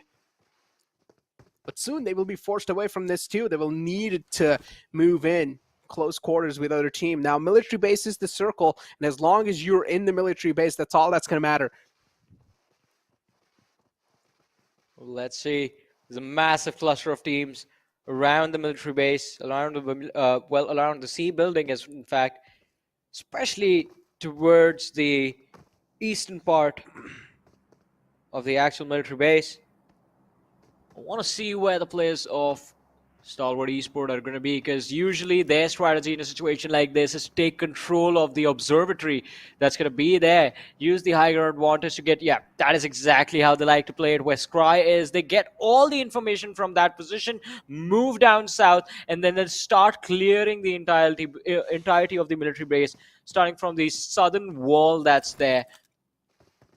On our screens, though, are the players of Raw, having lost 2 in the early stages. There's not a lot that they can do apart from just playing for those survival points. AUG is going to be in the airdrop 1 with a couple of upgrades if they do want to go for it. Again, it's going to be quite a risky one too, so I'm not sure if any of these teams do want to go for it. But anyways, it is up for grabs, and no one's really close to it. Skylightz Gaming is the only team. There's one more team right next to him too. Skylightz Gaming, already their game's being ruined. It's all down to Mafia Ninja and Mr. Boro. So at least in this game, we have no expectations from them. Stalwart Esports, they have been graced by the zone as well. Maybe there's a chance they might just steal it away this time. Ooh, ISC under some fire. Demo is going to be knocked out. Exactly. Exactly Oh, what I was Godless. talking about. Cordless is down as well. Exactly what I was talking about, Johnny. When you're going to be dropping all the way up north and the circle shifts away from you all the way down south, you're going to step inside an unknown territory. You're going to step inside a territory that is completely anonymous. You will have no sort of info about that place, and that's what exactly happened. IT set a foot in the trap that was being set by the players of WIZZES Club, and they were just waiting for the players of IC to walk into it. And as soon as they did, IC just got obliterated. Let's see, IHC They got eliminated. out of the game, Necro! Told you, man. I didn't pick IHC though. I did, but as soon as I saw the circle, my hopes were just gone. I knew there's no chance. So maybe you are the real... No, it's Zone, not me. I swear. Guys, don't hate me. It's not me. But I'm gonna hold on to my words for now. Elementrix, they've spotted out the entire team of so Dish falls down. Oh, forgot to put his pedals. Forgot to put his feet on the brake there. And just couldn't stop the vehicle. It just straight up flew down from the hill. And Sandesh is now down here with the vehicle. But yeah, sent it TDK. down the mountain. But TDK, at least they've got the control of the watchtower. Well, let's see though, Elementrix, they have the vision. They know that they want to take this fight. Trying to kill, they're trying to avoid this, running across the bridge as well. Rick still on the watchtower, has a vehicle right next to him. But he needs to be extremely careful with how he chooses to go by the lads from Elementrix. He's going to have his teammate right next to him as well. Although the blue zone has started to move, and Elementrix, they're going to have to make the move as well now. I'm worried about Elementrix at this point, because T2K, what they're going to do is cross the bridge and keep their eyes peeled for the team that's coming right behind them. But TDK, yeah, the team that's coming behind them. But the problem is, Elementrix's confidence is something that's really lacking. So I don't think they're going to sting anytime soon. Even if they do, they're just going to miss shots like this. But let's see, Jane getting the point for Shawl being finished off. Rig is keeping an eye on Precious. Now he's going to start to take the damage from the blue as well, so he needs to run away. Jane still on the watchtower, and he's being pushed upon by two players. Drops a nade towards Precious, but it does not connect. Yeta coming in with a slam. Is going to get out of the vehicle. The shot's being fired. Jane's going to be knocked out. No teammate available for cover, so Jane's going to be finished off. Jane out the fray. T2K now handicapped big time as they've lost one of the biggest players inside the entire lobby. Now the bridge is going to be heavily contested as WIZZES Club as well is looking to challenge this entire fray. Elementrix might just be on the receiving end, but TDK will try to take a big advantage of this factor that these two teams are now going to start to duke it out. There's a possibility of a third party here if they do want to go for it. WIZZES Club, a great distraction, and from the back it's Orange striking in as WIZZES Club's Octopus is still in the clothesline. Orange has no clue that Octopus is still close to him. Octopus will find a clean knockout. It's not going to be any sort of struggle just yet. WIZZES Club, they're going to do some light work on the players of Elementrix. The late rotation from WIZZES Club doing wonders. Skylightz Gaming on the other side taking an exit on the 15th position. Skylightz Gaming not really having a good day today. The game's not really going in their favor. WIZZES Club, red is going to be dropped out as he bleeds out to the blue. Kiva up against Precious from Elementrix. Both the players putting on first aid, but the shots do connect. In fact, the good jiggle, the AK. Spray control right there. Elementrix getting shown the exit from this game. So 16 minutes in, we are down to 13 teams and 44 players surviving. Still a decent amount of teams up and alive. Now the military circle is going to start to fill up with a lot of teams. And eventually it's going to turn into an absolute chaos. WIZZES Club still outside the zone. Now the zone's going to start to chunk in a lot of damage. Cannot afford to stay outside the zone anymore. But they are being pretty quick too. And you've got to be quick. They're pretty deep in the blue zone. Finally we'll step out. We'll now start with med again. WIZZES Club is facing all sort of problems. And they're also burning through a lot of meds at this point. TRC inside the circle, playing it really safe and sound, and this is the type of gameplay you really need when you know things are not really going in your favor. Well, let's see. TRZ have been a little bit, well, it's sort of an on-again, off-again situation with them. When we see them pop off one game, the next game is going to be a slow one, but this time around they have managed to get into a wonderful position quite earlier on. Holding on to the southern edge of the military base. Janmara on the other side. Now the pressure arrives. in the form of godlike stalwart, Snipe and Golden hiding in the shed right here. Action leading the charge for his team. Top Scry and Pika right behind him. Let's see how this fight is going to go. Really tough to call indeed. But Giant Mara too, not even moving a muscle, not even moving an inch. But in the elimination feed, we see the players of TDK against the players of WIZZES. As TDK, they were setting up a field.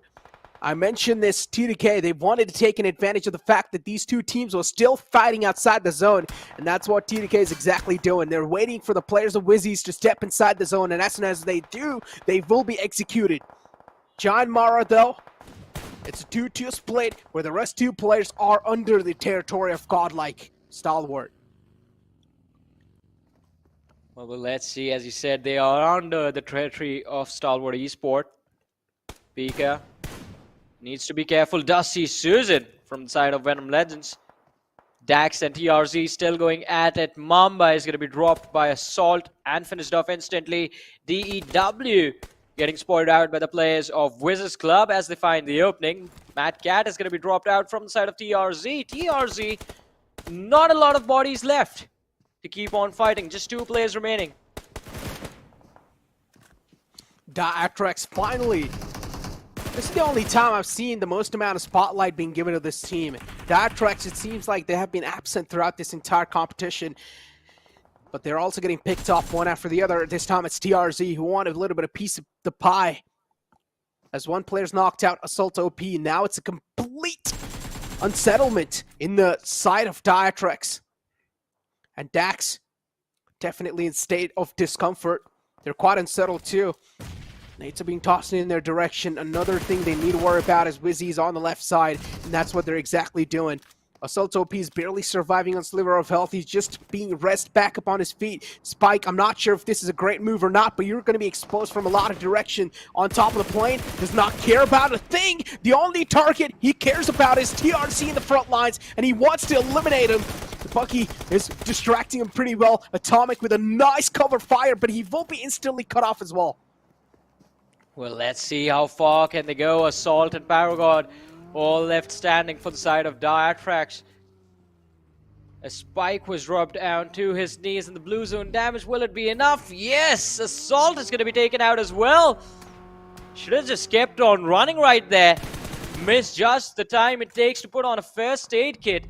The Warriors on the other side, they also have just 2 players remaining, and WIZZES Club, they're not going to let this one go. Dax eliminated from the match, and I believe the next team to go down is going to be the EW. Raw go out as well. We're down to 8 teams, 7 teams, ladies and gentlemen, remaining in this match with 22 players still alive. Seal eSports being shown the exit door back to the lobby by the players of Giant Mara. DRS. They are creating a smoke pathway. They do want to make it in, but is it going to be a possibility or not? It does seem like next to impossible because there's just a ton of bullets just flying in their way. And to avoid them, dodge them, you've got to be Neo from Matrix. But WIZZES Club, before dying, just trying to spoil the game of the players in 1952, almost did too. Devil Boy was knocked out. He was the casualty there, but he was just knocked out. That's it. Stalwart eSports on top of this hill. Top's going to pull up as well. The entire squad of Giant Mara finally reunites. Well, let's see how far they will go in this game. Top 5 teams remaining. We have 16 players still alive. 1952 having a pretty fun time in this match. 3 players still alive. Looking pretty solid. On the other side, VENOM Legends holding on to their position on the high ground. DRS, they're going to close in towards the military base as well. Stalwart eSports still on top of Giant Mara. And I believe that is one thing that has been protecting Giant Mara this entire time, is the fact they have a massive threat right next to them. No one is going to approach them. No one is going to close the distance. But Johnny, a team that has been slipping under the radar the entire time, that is not really getting any sort of spotlight onto themselves, is VENOM Legends. All 4 players up until now. They also have a solid positioning on top of the hill. They have a lot of intel. They have a vital information that's being gathered. But they now need a breach inside the zone, and that's where Stalwart eSports and Giant Mara have full control of. Stalwart eSports looking to breach inside that little bunker where Giant Mara is holding, and they're inside as well. Pika is trying to lob in some nades, he's trying to sneak some nades in, hoping that maybe he's going to find the opening, and it does! One man taken down, Giant Mara. Now they're going to start to bleed as Stalwart Esports, they want to press on the wounds even more. They want to rub some salt on the wounds, but is that going to be a possibility? Is that going to let happen or not? Godlike, there's just over and over just bombarding this bunker with the nades as Stalwart, they're looking to shut down the team in the front, and they easily do. Not even breaking a sweat. Well, 5 eliminations secured by the players of Stalwart Esports, 3 men left standing, and they're going to look to close this game out. They have control of the circle as well. VENOM Legends moving smack in the center of the action, now going to be spotted out by the players of DRS, 1952, I'm sorry, and it is going to be an interesting situation right there. Top 3 teams in this game. VENOM Legends, Suzanne taking a few shots upon his body, but he's still looking very healthy to finish off this game. It's a 4 versus 3 situation. And all 3 teams are in the zone. So we will have to wait for the next one to see how these fights are going to go. Because right now, no one is going to force it. No one is going to take the risk. VENOM Legends running on the edge of the fences, hoping that no one's going to spot him out just yet, but their position has been compromised. 1952 and Stalwart know exactly where they're present as well. It's just a matter of seconds when the first man will be sniffed out, and that's what exactly is going to happen. Stalwart Esports, without wasting any sort of time, they've already opened the fray up against VENOM Legends, and now the smokes are going to be tossed in. Look at the way they challenge the fights as well. The movement they have to try and dodge every single bullet. Some blind fire in front of him, but Pika catches a bit too much hurt. He will need to back out now, and he exactly does. VENOM Legends, this is the closest they've been to a victory. Well, they are very close indeed, but it's not done yet. The victory is not theirs yet, and the nades dropping in. Ripson, he is going to be dropped down to his knees as well. A lot of damage incoming from the players of Stalwart. But godlike Stalwart, they have the advantage of the high ground. They have a lot of vision available to them. They can finish this off. They can finish off the players of VENOM Legends. Wow. Ripson goes out Scry with a wonderful spray right there. But the revive did come in. So it's now a 3v3 for a few seconds. As soon as I say that, I did not even finish the sentence. And VENOM Legends, they're down to their last player. Godlike Stalwart looking to secure another win for the day. 8 eliminations secured. Raw, they step out in the open. Dante is going to be dropped for no reason at all. And he's going to be dropped by Gangster from the side of VENOM Legends. But the point, did the point go to Stalwart? No. Yeah, it did. It did. No. They had 8 eliminations already. It would have been 9. Gangster pulled off a gangster move. He took what he wanted. Godlike Stalwart with the high ground, having the most amount of opportunities and the most amount of advantage available inside the game. Gangster being pinned in that little tower, cannot move out. 1952, that's going to be an end to that fairy tale right there. And now it's the final man, the last glimmer of hope up and alive for VENOM Legends, and Gangster is still barely surviving. He wants to live until the last breath. He wants to live until the last moment. He wants to pull something off. He wants to at least scratch the gods here. He wants to take down at least one person. He wants to make them bleed. And trust me, the gods, they do bleed as well. And this is what Gangster's here to prove. Is his heroics gonna prove that or not? We're here to find out. Nades are tossed in, utilities to flush out the man, but somehow Gangster is not being flushed out yet. But gods this time, they will not bleed. A Stalwart Esports, they will secure a chicken dinner in the second last game of the day. The lads from Stalwart Esports just ran. They were walking towards him. Like, alright, this is ours. We are going to take it, our win. And they are still on the first position. Some things never change. 25 points secured from this particular match. And, well, Necro? Yeah, I'm just astonished, man. Yeah. I'm just surprised. What were our predictions, buddy? Listen, all right, Johnny. You don't need to rub it in my face like that, all right? Yeah. You don't need to rub it in my face like that. Listen, Johnny, you know you got clearly lucky with the zone, okay? You got clearly lucky with the zone, all right? Listen, the zone was just gifted to you. It's like the PUBG gods are listening to our casting right now, and they're like, okay, yeah, Johnny's saying this. All right, he's predicting this. All right, here we go. Give it to him. Excuses in game, excuses outside the game. Why do you never win? What do you mean Never beaten me? excuses? Dude, just I'm the unbeatable. best player ever. I'm just kidding. But to be honest, yeah, the zone was Stalwarts. Stalwarts. It was supposed to be Stalwarts game from the very first zone itself. They have a very good win rate in circles on the military island. They know how to play these zones. And apart from that, I mean, it was going to be a difficult game for everyone else because you have two crossing points, right? One is in control of Stalwart, Godlike Stalwart. The other one was being blocked by the players from Elementrix, and I believe WIZZES Club showed up super late over there, but Raw did manage to close in a little bit early. So there was always a fight happening towards the military bridge, and Nova Ripnoy Bridge, you don't even want to think about it because that is an instant squad wipe waiting to happen. But it was an impressive match, and we're going to talk about a lot about it, but after this very short break.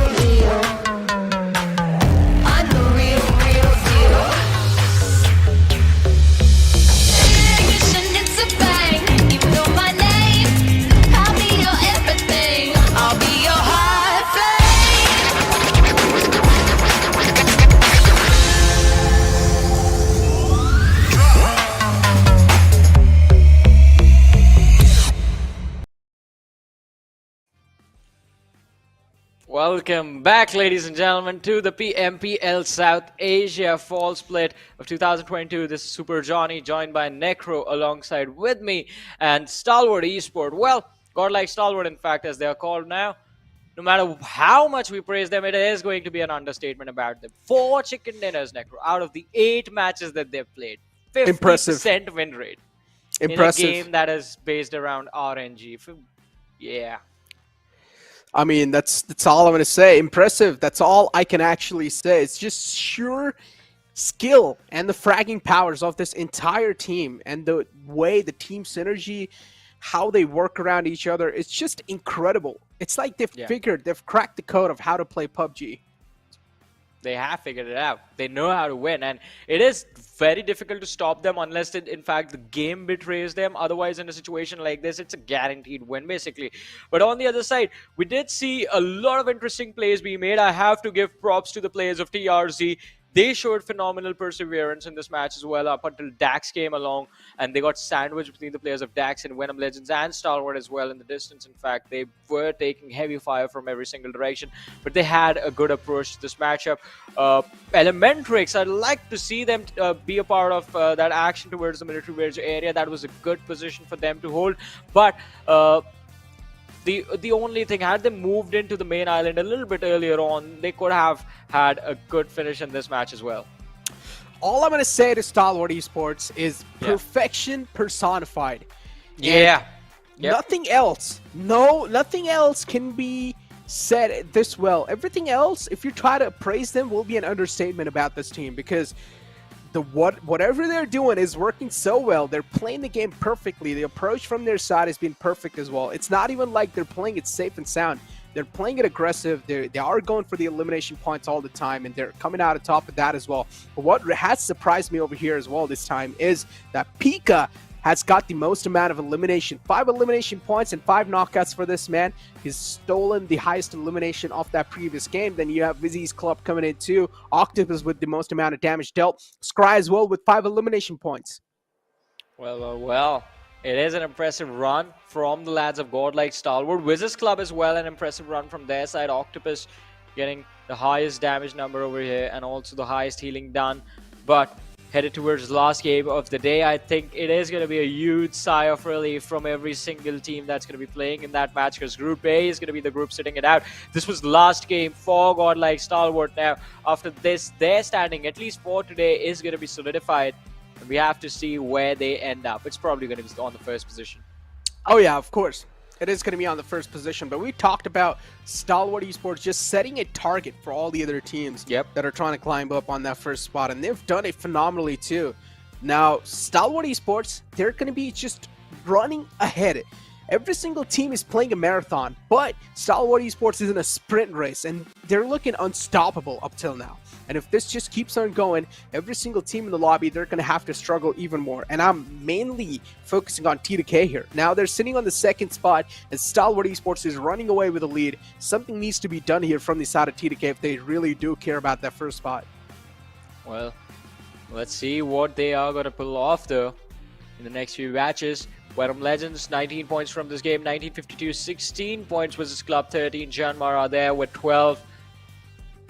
I mean, not a lot to complain. I don't have anything to complain about from this game. This was a pretty decent match. It was a very good match indeed, because the teams that we saw getting taken out early, to be fair, are the very teams that were the furthest away from the circle. You talk about IHC, you talk about the lads from WIZZES Club as well. WIZZES Club did, in fact, got very cheeky with the fact that they just stayed behind, fought it out with Elementrix and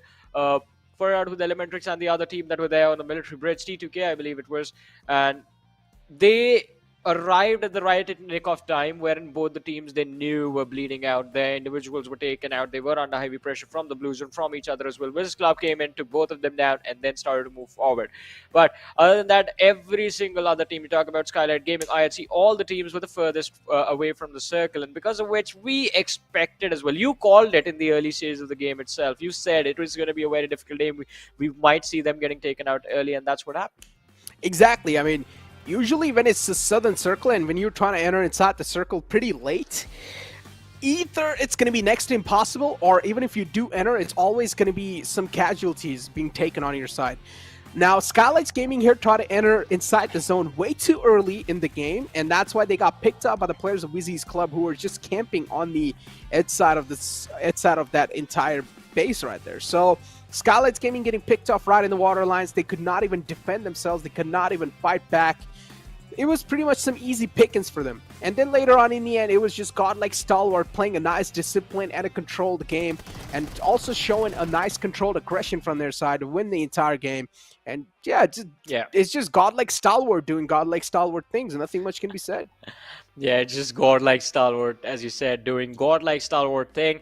And now the question is, what will it take from the other squads to stop them? What will it take to disrupt the momentum? Because as of now, you know for a fact that they will be skipping out in the last game and they won't be there. So that is, well, not really something that works out in your favor, because then you have to face them the next day in the first match itself. But if you go to the finals, wherein you know you're going to face them in every single match, how do you stop them? How do you break their flow? But for now, I guess nothing is going to be stopping them in their tracks. 123 points secured in the 8 matches. And as I said, 4 wins in the 8 matches that they played. 50% win rate.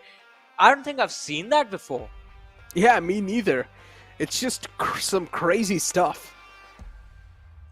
And looking at that type of performance always just leaves my jaw hanging. It just drops my jaw.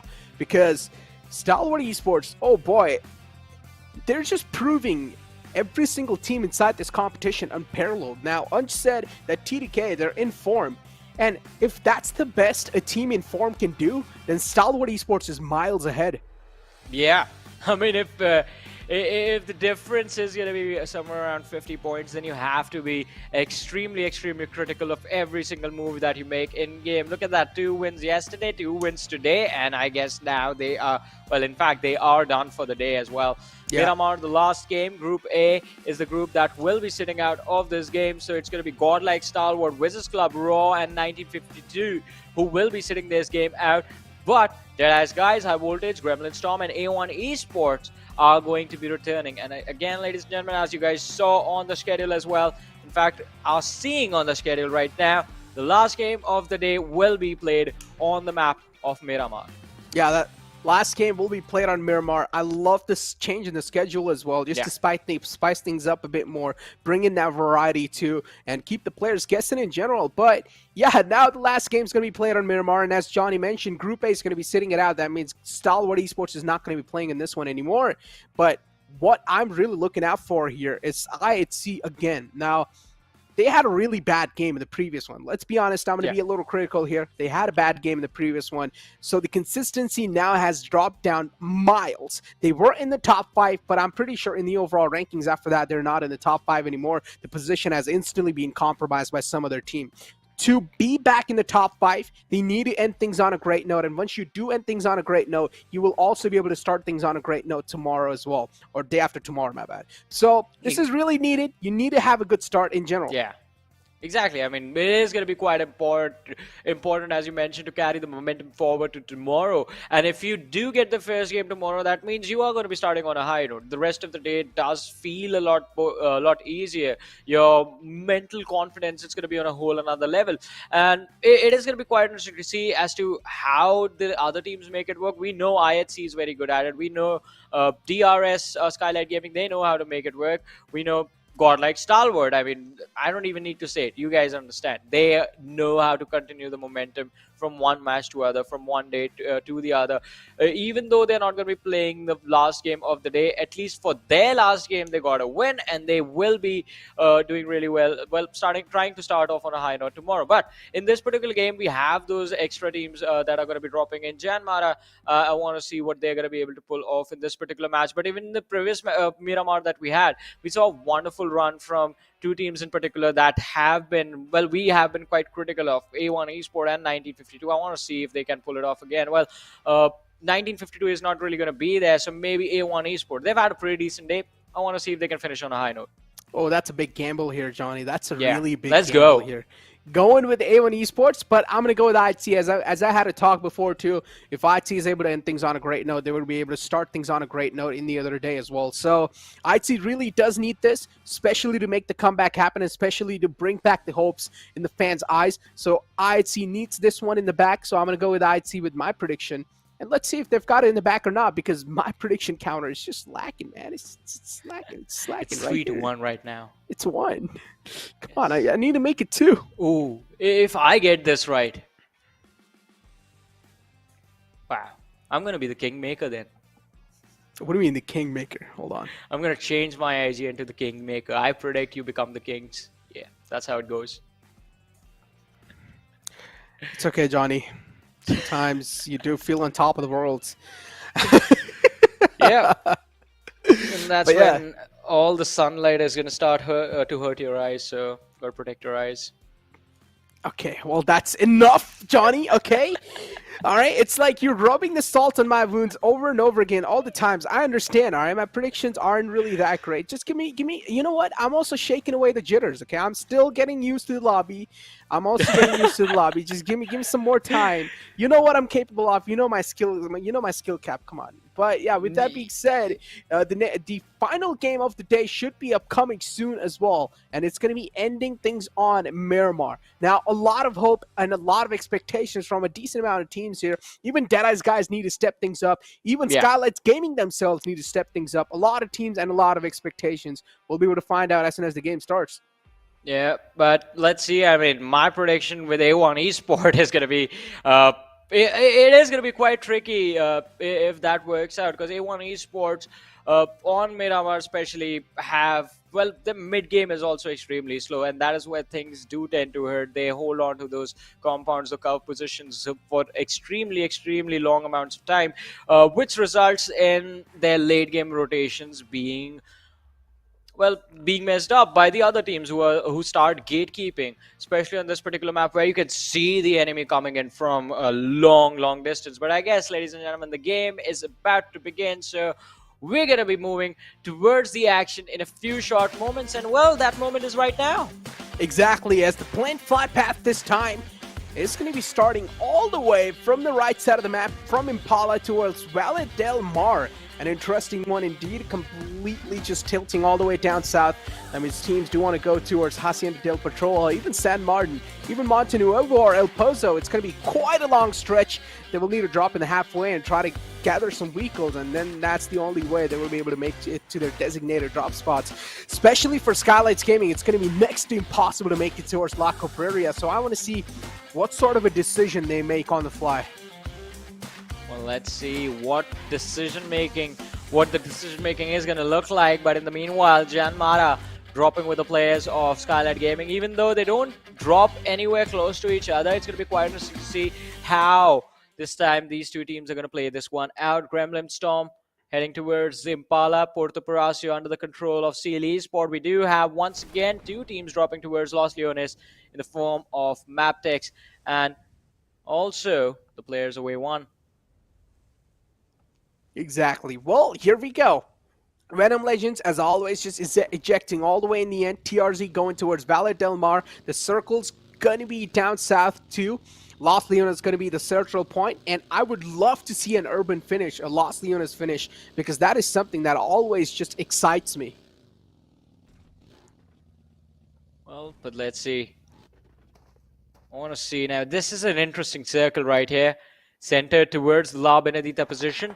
We can expect some early game collision as well, and right there we do have Jan Mara Gunner trying to gun down the players of Skylightz Gaming as they try to run away from them. Oh, it's on to the break of dawn right now. The chase, the hunt, it is underway, but let's see if they are going to be successful. I think it is a massive mistake. They need to rotate towards their own drop and start looting. Skylightz Gaming, you're never going to catch them. It is Miramar. The roads are just too bumpy. Yeah, they did out, especially if you're going to have a Murado.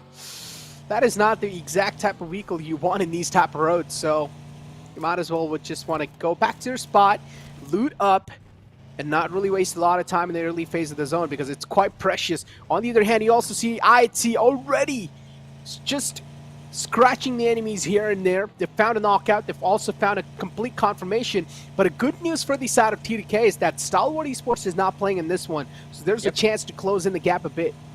I mean, it's a 40-plus point difference right there between the two teams. The team sitting on the first position and the team on the second position right now. But as you said, Necro, this is the perfect opportunity to negate that difference. Otherwise, it's going to be quite interesting. And in fact, quite difficult to make it happen later on.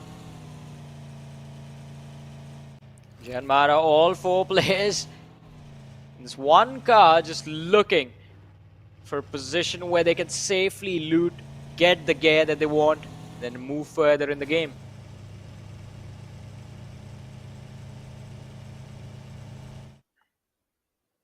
Sights locked, guns trained, players aims ready as well. Jane knows exactly where the enemy is. Currently just being the silent assassin. Just waiting for someone to step out of their comfort zone. And as soon as they do, as soon as they step out of the cover, Jane will try to inflict some pain and bullets. But it's going to be quite a quick rotation for the side of DRS as well because the distance is way too far away. And it's going to be really tough to land any sort of shots. So Jane, it was just a little bit of suppressing fire to spook him away. Well, let's see. Sandesh getting the first drop right there on the players of DRS. Can they manage to convert a few more? Skylightz Gaming on the other side. Well, they are right on the northwestern edge of the circle towards Elazar. Not a lot of trouble in their way. Will have an easier time in the early game stages. DRS, Delta knocked out. His teammates just looking to see if they can find a way to help him back on his feet. Otherwise, the players of T2K, they're going to secure the first, their first pick of this particular match.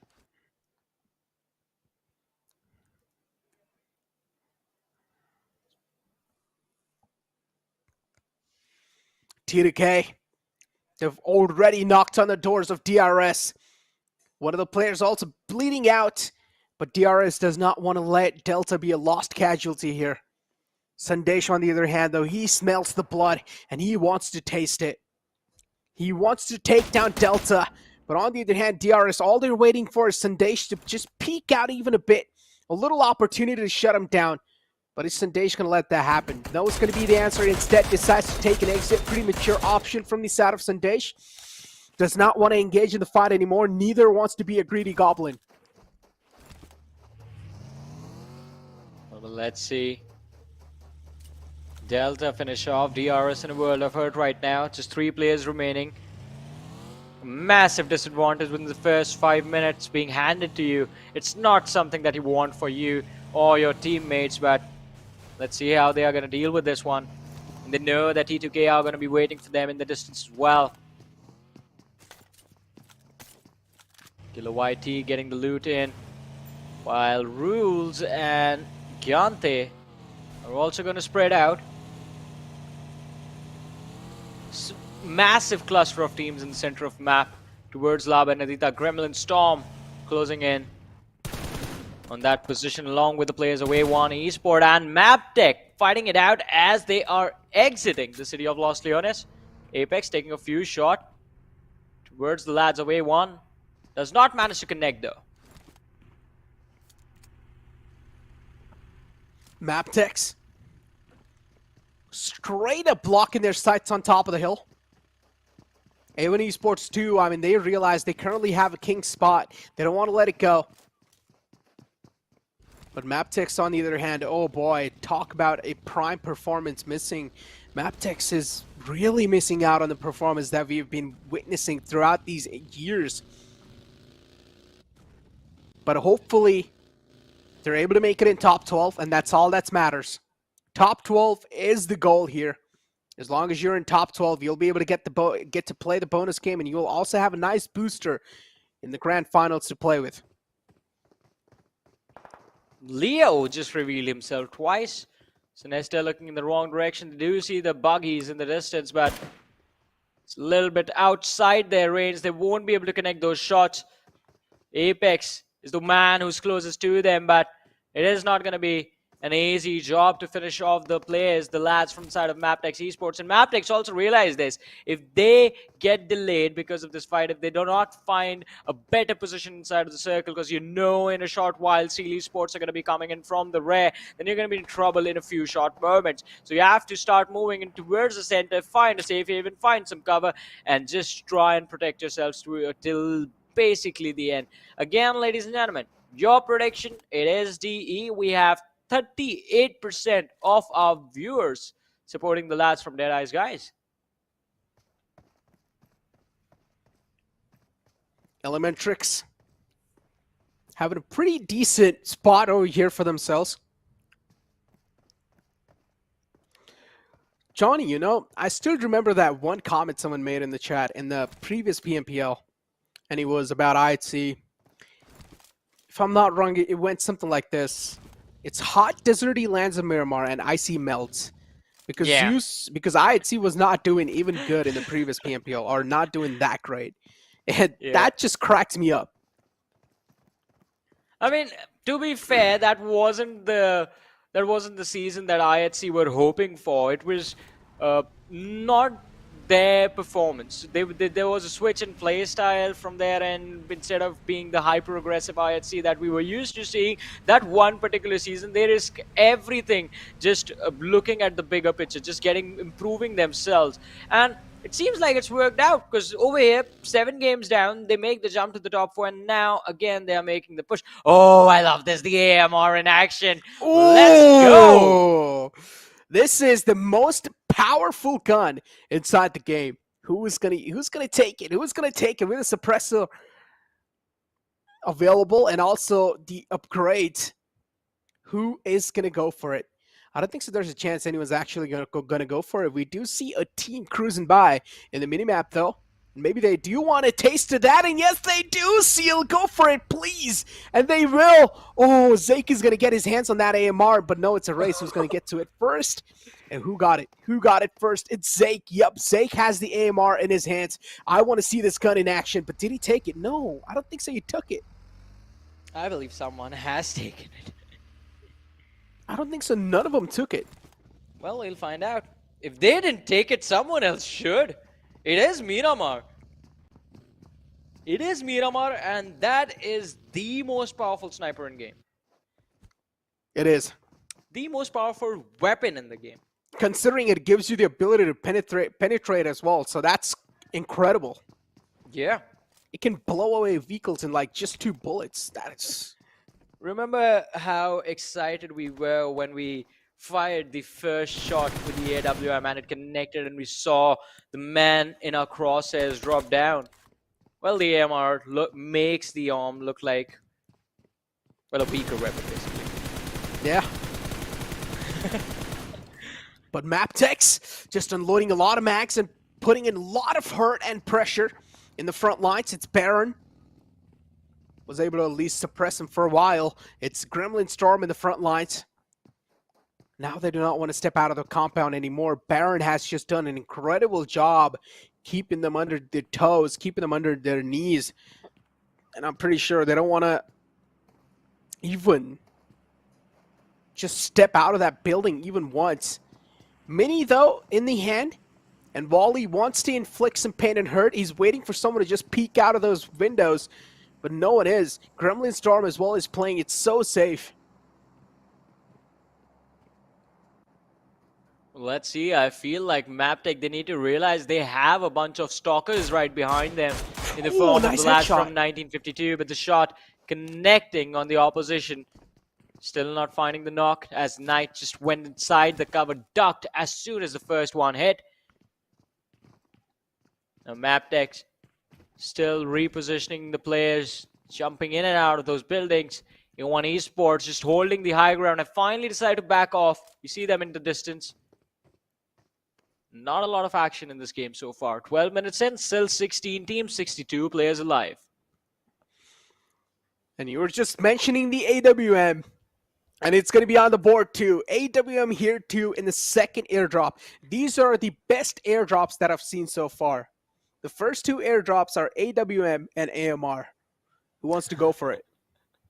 So the AMR is quite far away from, I don't think anyone's going to go for it right now anymore though. The ARM is towards the west of San Martin. Let's see, quite close to the players of DAX.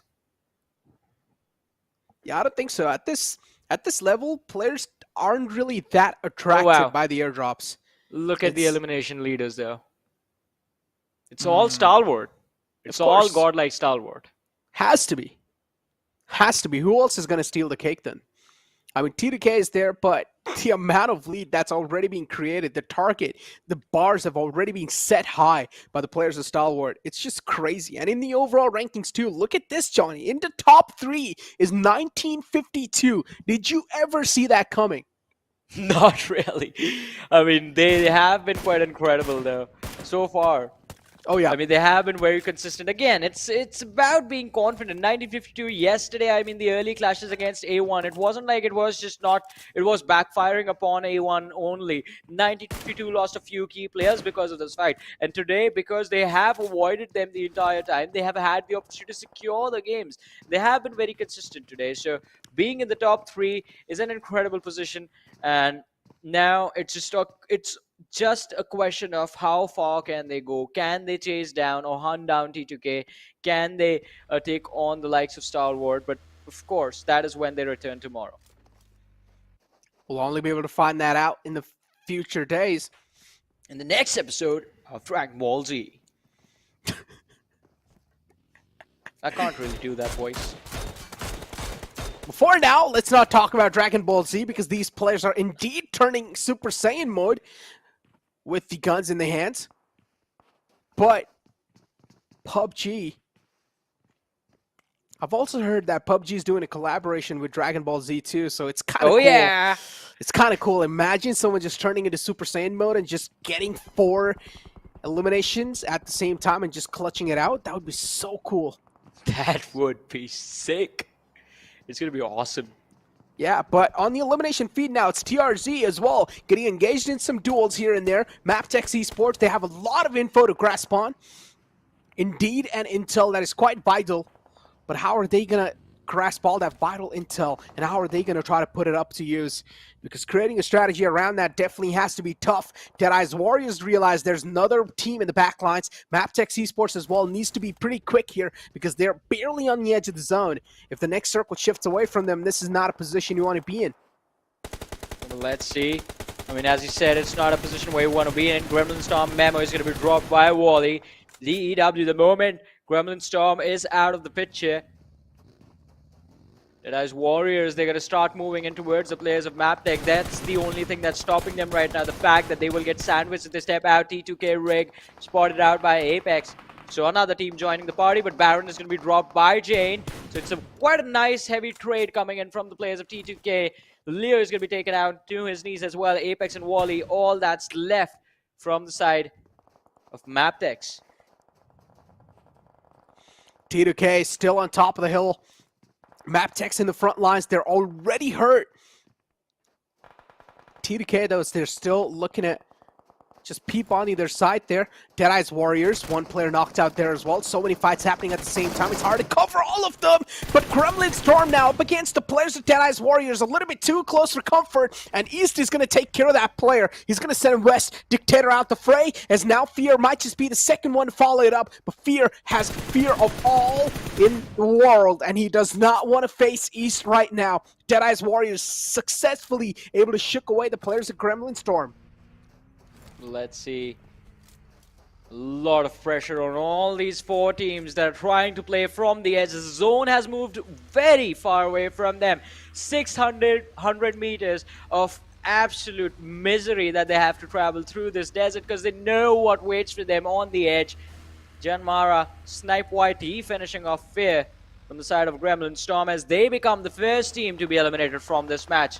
17 minutes in, 15 teams, 51 players still alive, and I think that those numbers are, well, they are going to decrease very, very soon in this particular match. As majority of the teams outside of the circle will have to take these fights before they move in. John Mara, he sends a presence in the front. T2K now up against the players of DEADEYES Warriors. T2K rig as well is taking down Doc. Oh, a lot of knockouts here and there, a little bit of punches, but nothing big happening yet. No eliminations yet. Still 15 teams are alive.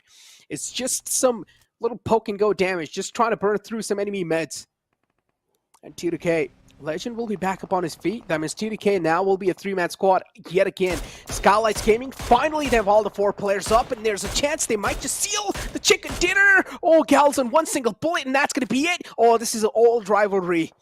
His own teammates in the past. Skylightz Gaming is the one to just dig his grave. So let's see, Jane on the other side is going to fall down as well. Snipe YT trying to spray down the opposition from the side of DEW, takes out one, but oh no, gets traded out instantly. DEW, even when their attention is split, they know how to keep each other protected. Skylightz Gaming, Mafia Ninja with the Mini 14 in his hands is going to try and see if he can pick off a few points from all of this chaos that's happening right here. Let's see, though, the game's still at a standstill, 19 minutes in almost. The fifth zone is going to be in front of us, and, well, it is, again, an interesting shift off the circle. Right towards the players of Seal eSports, so it's a northwestern shift that we just witnessed. I mean, we will get to see soon. T2K are looking pretty grim in the position they found themselves, and not really a game they wanted, especially considering they had a big advantage to try and close off the distance between the second and the first place. But T2K, they're getting picked off one after the other. Rig as well as following it up. Jane 2 goes down. Oh boy, T2K, they're left with only two players, in which one is still knocked out. And the fallen man needs the reds. MABETEX eSports as well, he's only down to a two-man squad, but the next circle shift is going to be way too drastic. An astonishing circle shift indeed, favoring the players of Seal big time, but also at the same time, IHC's found themselves barely in it. Well, let's see, as you said, IHC barely in this. They have to be extremely careful finishing off the players of VENOM Legends. Another one of the lads from the side of IHC. Demo chiming in over there. Is going to finish off Rips and DRS on the other side, taking on the players of DAX. And Demo is going to be dropped out, so IHC down to the last player. It's down to a 1v1 between VENOM Legends, Susan, and the last lad remaining from the side of IHC. It's going to be quite interesting to see how this one goes down. Elementrix joining the party over here. Just perfect timing for the third party. Now they can secure both these points since IHC have been kicked out. I believe they are done and dusted. In this situation at least, you do see the green, the slightly darker green that's there. Those are the lads of IHC. Yeah, they're still alive, but for how long are they going to be? That's the question, because now it's not going to be an easy fight. Instead of just fighting the lad from VENOM Legends, they're going to have to fight Susan. two different teams without knowing what is going to happen or how they're going to push. Susan, yes, definitely impressive shots. Yeah, impressive shots. Just 4 taps and a knockout. Great firing, great precision from this man. But VENOM Legends is getting approached. They're getting charged on by the players of Elementrix. I love how IT are playing this entire situation. They're keeping their heads tucked down. They're making sure they're not really making a lot of sound here. They realize they don't really have the man advantage to win these sort of fights. It's VENOM Legends and Elementrix at the same time in the same compound, just sharing the boundaries. Ripson is getting ticked off slowly and steadily, so he should meet his maker soon, and he will. Now Giant Mara 2 looking to knock on the doors of Skylightz Gaming, and they will. Skylightz Gaming crumble apart. Skylightz Gaming out the game. 9 teams alive, 18 players in total. Giant Mara looking good so far. Well, let's see. As you said, they are looking very good so far, but look at the shift of the circle. It's right on top of these compounds. The western edge of the previous zone, and all of a sudden the fate of Elementrix has been turned. All they have to do is take on the players of VENOM Legends and the lads from IHC, beat them down, and hold on to this compound till the end of the game. Sounds easy, but it's going to be quite tough to execute it. Oh yeah. Orange knows they're still in the front, so he's just firing through some blind. Smoke is there to provide the cover, but it's not going to provide the cover from the bullets. The bullets are still going to penetrate through no matter what. Precious was just blindly unloading his mags inside the smoke, hoping that maybe he'll find some connections, but the players of DRS are way too oily. They've slipped away from that smoke without even anyone realizing it. Elementrix still have their sights locked. They're hoping that maybe they've got the players of DRS in a deadlock, but DRS, they're free already. Killer YT takes down a player of Giant Mara. That's going to be it. The fairy tale ends for the side of Giant Mara here, but look at High Voltage Mullik just waiting patiently for his moment to strike. Well, let's see the Molotov being lobbed by Kese. Zeke with a nade is doing a wonderful job. Now going for the push. Atomic, not a lot of room left for him to move around in, as the floor is lava at this point, and well, he might just burn down, but no, he manages to survive. From behind the rock, he peeks the jiggle in and out from behind the cover, takes the knock and secures the finish from the rear. Spooky shows up and just goes boo. But still, the damage has already been done. Seal, they lost out on one player, but they have a 3-man squad still up and alive. Wally has the pan in the hand. He's moving up.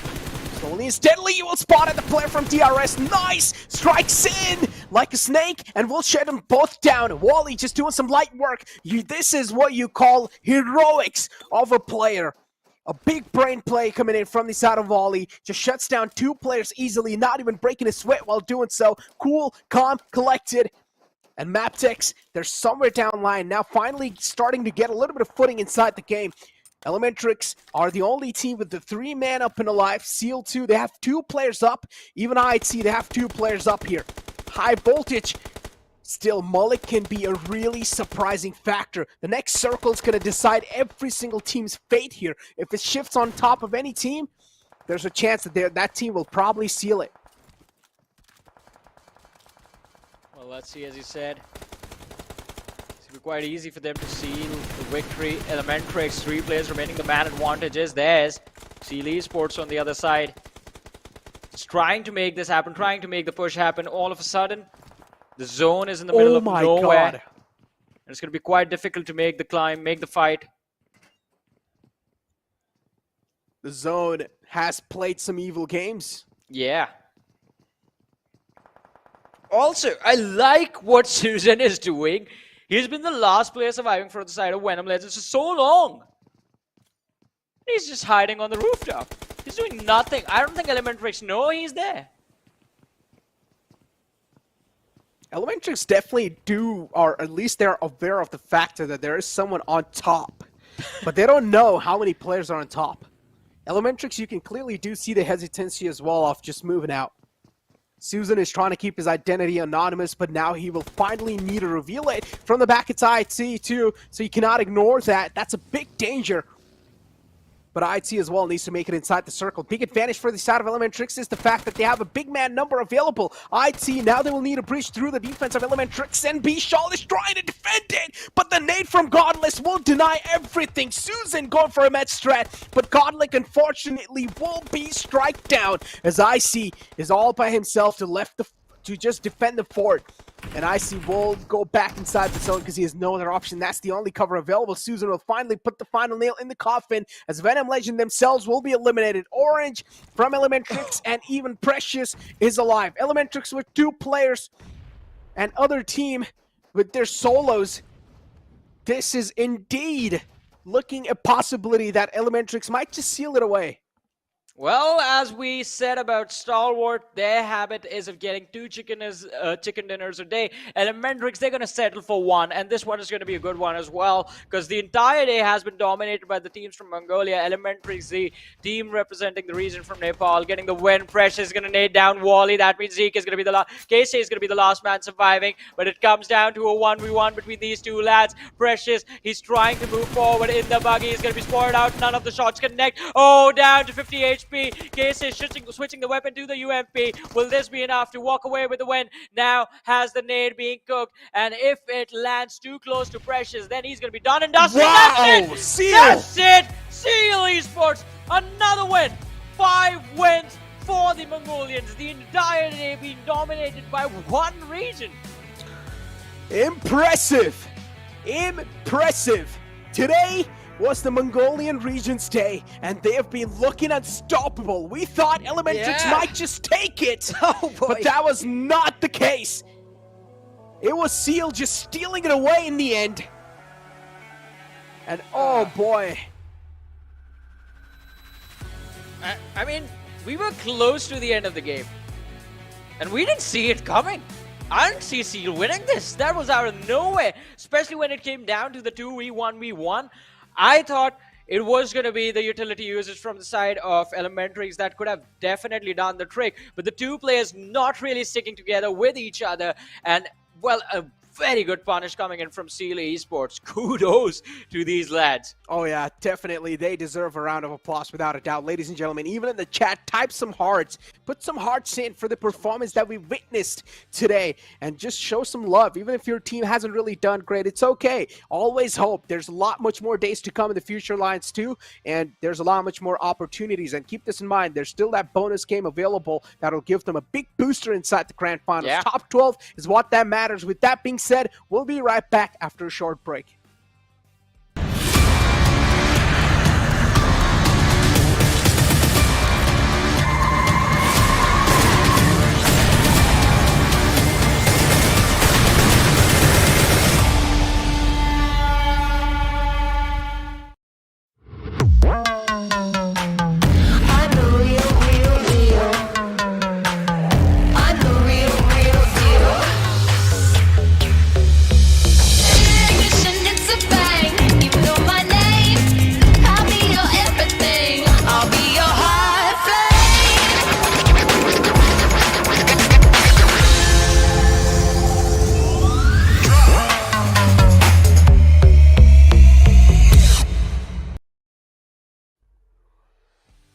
Well, once again, welcome back, ladies and gentlemen, to the PMPL South Asia Fall Season of 2022, brought to you by the Oppo F21, along with me and Necro right there. We're going to be your presenters for this entire event. And, well, all the matches for today are done. 5 games done and dusted, dominated by almost all the teams representing Mongolia right now.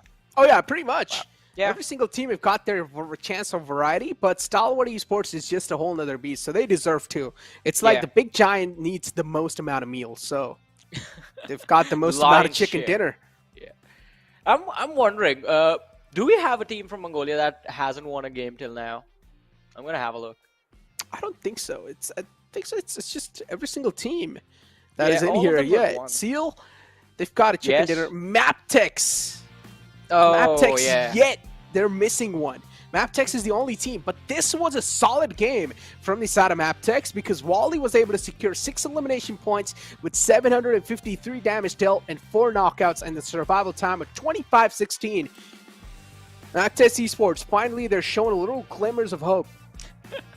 We just said they didn't get a chicken dinner, but yeah, they have the MVP though. And Wally is an impressive lad in his own right. I mean, he has been a part of the PMPL, a part of the South Asian circuit for a while. Impressive performance nonetheless from the side of MABETEX. I believe it was just the fact that they lacked numbers in that last fight. Other than that, they could have closed this game out quite nicely, but hey, what's happened has happened, and MABETEX, I guess we're going to see them make the climb tomorrow.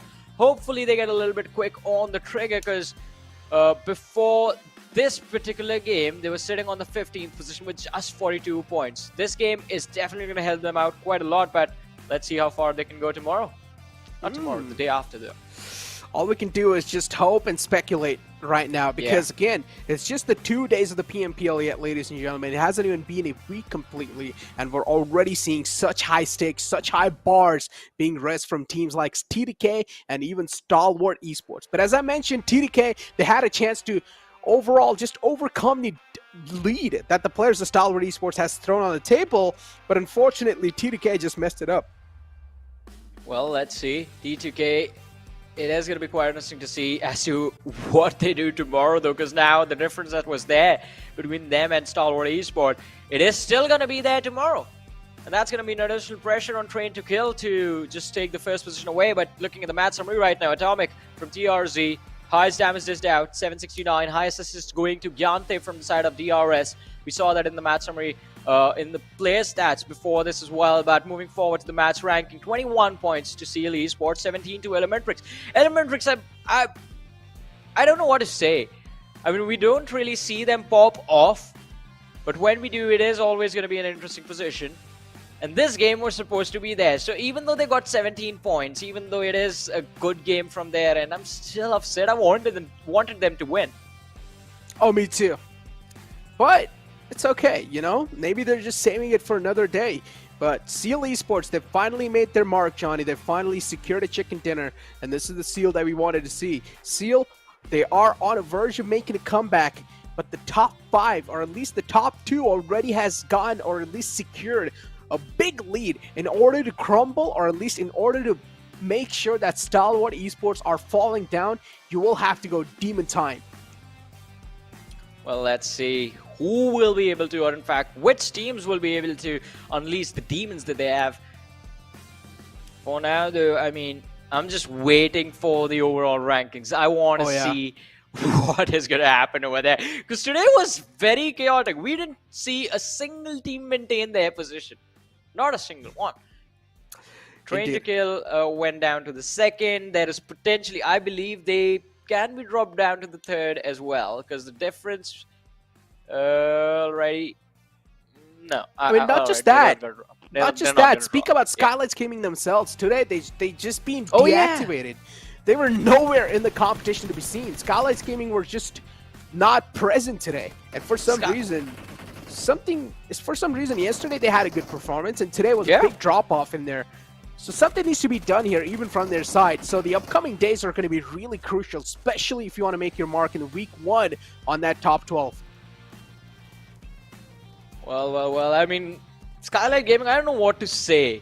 Right, because yesterday we saw an incredible run from there, and which looked quite nice. They didn't do anything different today, but it's just the fact they were very unlucky in the matches. Today was not their day, dropping down from the top 5 to the 13th position, and I believe the drop is going to be even more significant after this match, because they just got 1 point for that finish that was there, and I believe they got 1 or 2 for placement as well.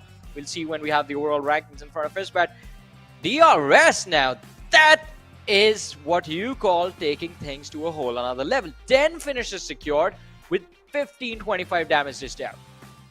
Exactly, and the damage graph you can clearly do see too. Yeah, DRS, they've definitely went ham in that previous game. We also saw teams are not really getting eliminated that early in that previous game. Miramar games have been slow and steady, as we all expect them to, and that's what exactly happened today as well. But hopefully in the upcoming days, we're going to be seeing a little bit more early aggression. Early aggression gives a lot of opportunities for teams that are not doing good to at least gain a bit more confidence. And that's what the problem is. Teams that don't have confidence, they tend to not take fights. They tend to shy away from those fights. And when you do, when you're going to be scared to fight, you're basically second-guessing your own skills. Yeah, I completely agree with that, but let's see what we were waiting for is right here, ladies and gentlemen. The overall rankings at the end of day number 2 of the PMPL South Asia. Godlike Stalwart still sitting on the first position, 123 points. We have Trained to Kill on the second with 83, 1952 on the third with 73 points, and IHC, well, the start might not have been great, but they're going to make sure that they end where they deserve on the first position. They've made a massive climb today, sitting on the fourth at the end with 70 points, but DE, Deadeyes guys, they are right behind, right on the toes with 70 points secured in total. The Warriors also extremely close, 60 points to their name.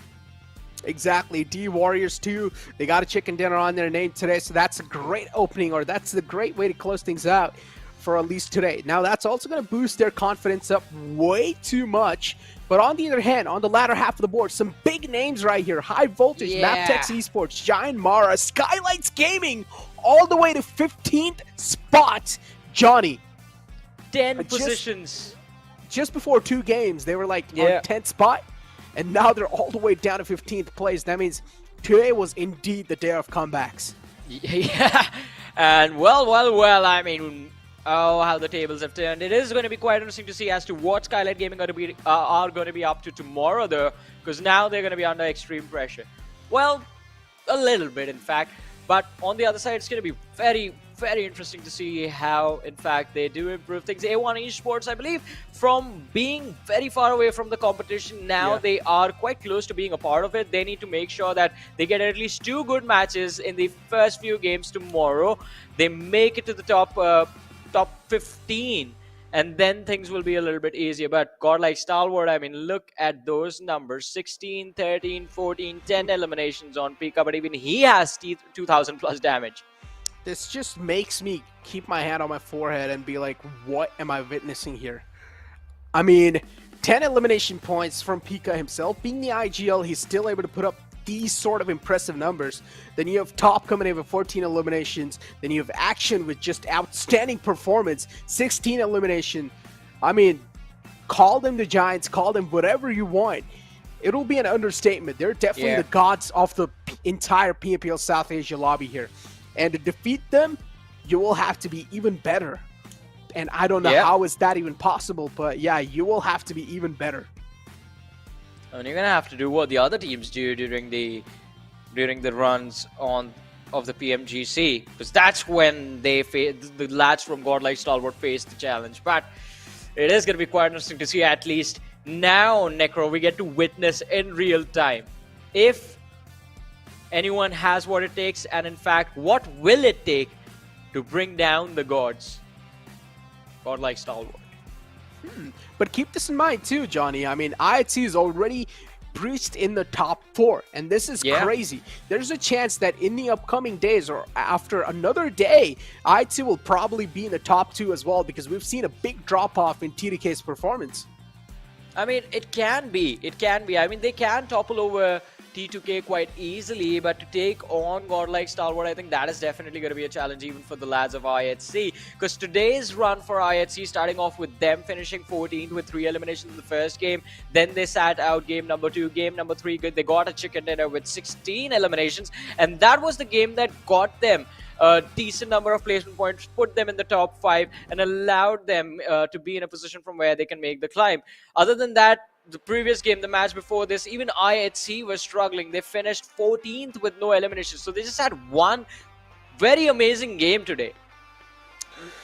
I mean, indeed, amazing games have been done from their side, but oh boy, I mean, DRS too, they're on a climb. VIZZES Club, they've surprised all of us considering they're still looking pretty good inside the top 10. Giant Mara still on the comeback. High Voltage being pushed down so low.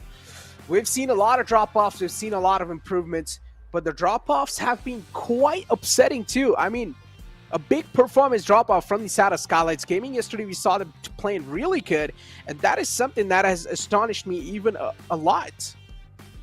Yeah, I mean, it is quite astonishing indeed, but again, this is the peak of the competition, and you have to be at your best every single game. And there it is, ladies and gentlemen, what we were talking about, the 5 matches being won by the teams from a single region. The Warriors starting things off with a win on Miramar. Then it was Sanhok dominated by Godlike Stalwart. IHC winning the Miramar. Godlike Stalwart winning the Erangel today. And Seal eSports getting the last Miramar of the day. Necro, what it has always said, Godlike Stalwart, their strongest map is Miramar. We had 3 Miramars today. They didn't win a single one. They won everything but Miramar. They're just good on every single map, no matter whatever you give them. They're just better on every single map. They didn't play the last Miramar, though, so they only played the first Miramar. And for some reason, it's like a tradition where Stalwart Esports, or at least in this PMPL, they're not able to open things on a great note, or at least from the first day. But we never know what's going to be the opening for the upcoming days. We never know how things are going to be looking like, but I love the switcheroos. I love the flips on the schedules as well, just mixing it up, just trying to spice things up and even keep the players entertained with the schedule as well. I just love the changes here and there. But yeah, overall, today was a Mongolian domination day. Are we going to be seeing some other domination? Because so far, even esports, maybe, even they are still in the bottom. Man, I mean, it's going to be a while before we see A1 eSports dominate. I'm just going to leave it at that. I mean, we've seen them struggle for a while now. And today was a pretty decent day for them.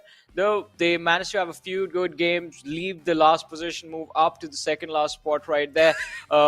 On the other side, I'm very happy with how TRZ played their matches today. TRZ were looking very impressive. I mean, they were also sitting on the third last spot, but they've managed to make themselves a part of the competition. They have one great game today. Tomorrow, the lads of TRZ, we can see them potentially make their way into the top 8. The top 8 should be quite within their reach within the first match they play itself. So that is one team that has been really impressive. 1952, I have to say, are playing out of their minds. They indeed are very impressive. They indeed are. They are one of the most impressive teams from their own individual region. And I've always been saying this, even if you remember, even in the previous PMPL, I've always been saying this. 1952 has always been one of those teams that has struck me in a different way. They're not able to perform for some reason, but they always have the 4 individual set of players that are capable of doing wonders inside the fields. And they're finally able to show themselves up. They've finally found the sweet tuning, and now they're performing out of their minds inside this competition. Well, they are performing out of their minds, and I think it's not just our minds that they're blowing. They are blowing the minds of their opponents as well, quite literally with the weapons that they have. But it is going to be quite interesting to see whether they can keep this flow going till the end of the week and make their way towards Livik. But ladies and gentlemen, we are done with our matches today. We're going to be coming back the day after tomorrow. Starting Friday is when the next 3 days are going to begin of the PMPL South Asia Fall Split. Until then, this is Johnny, joined by Necro. You guys are going to see us again on Friday, and we hope you tune in for the action. Until then, take care. Bye-bye.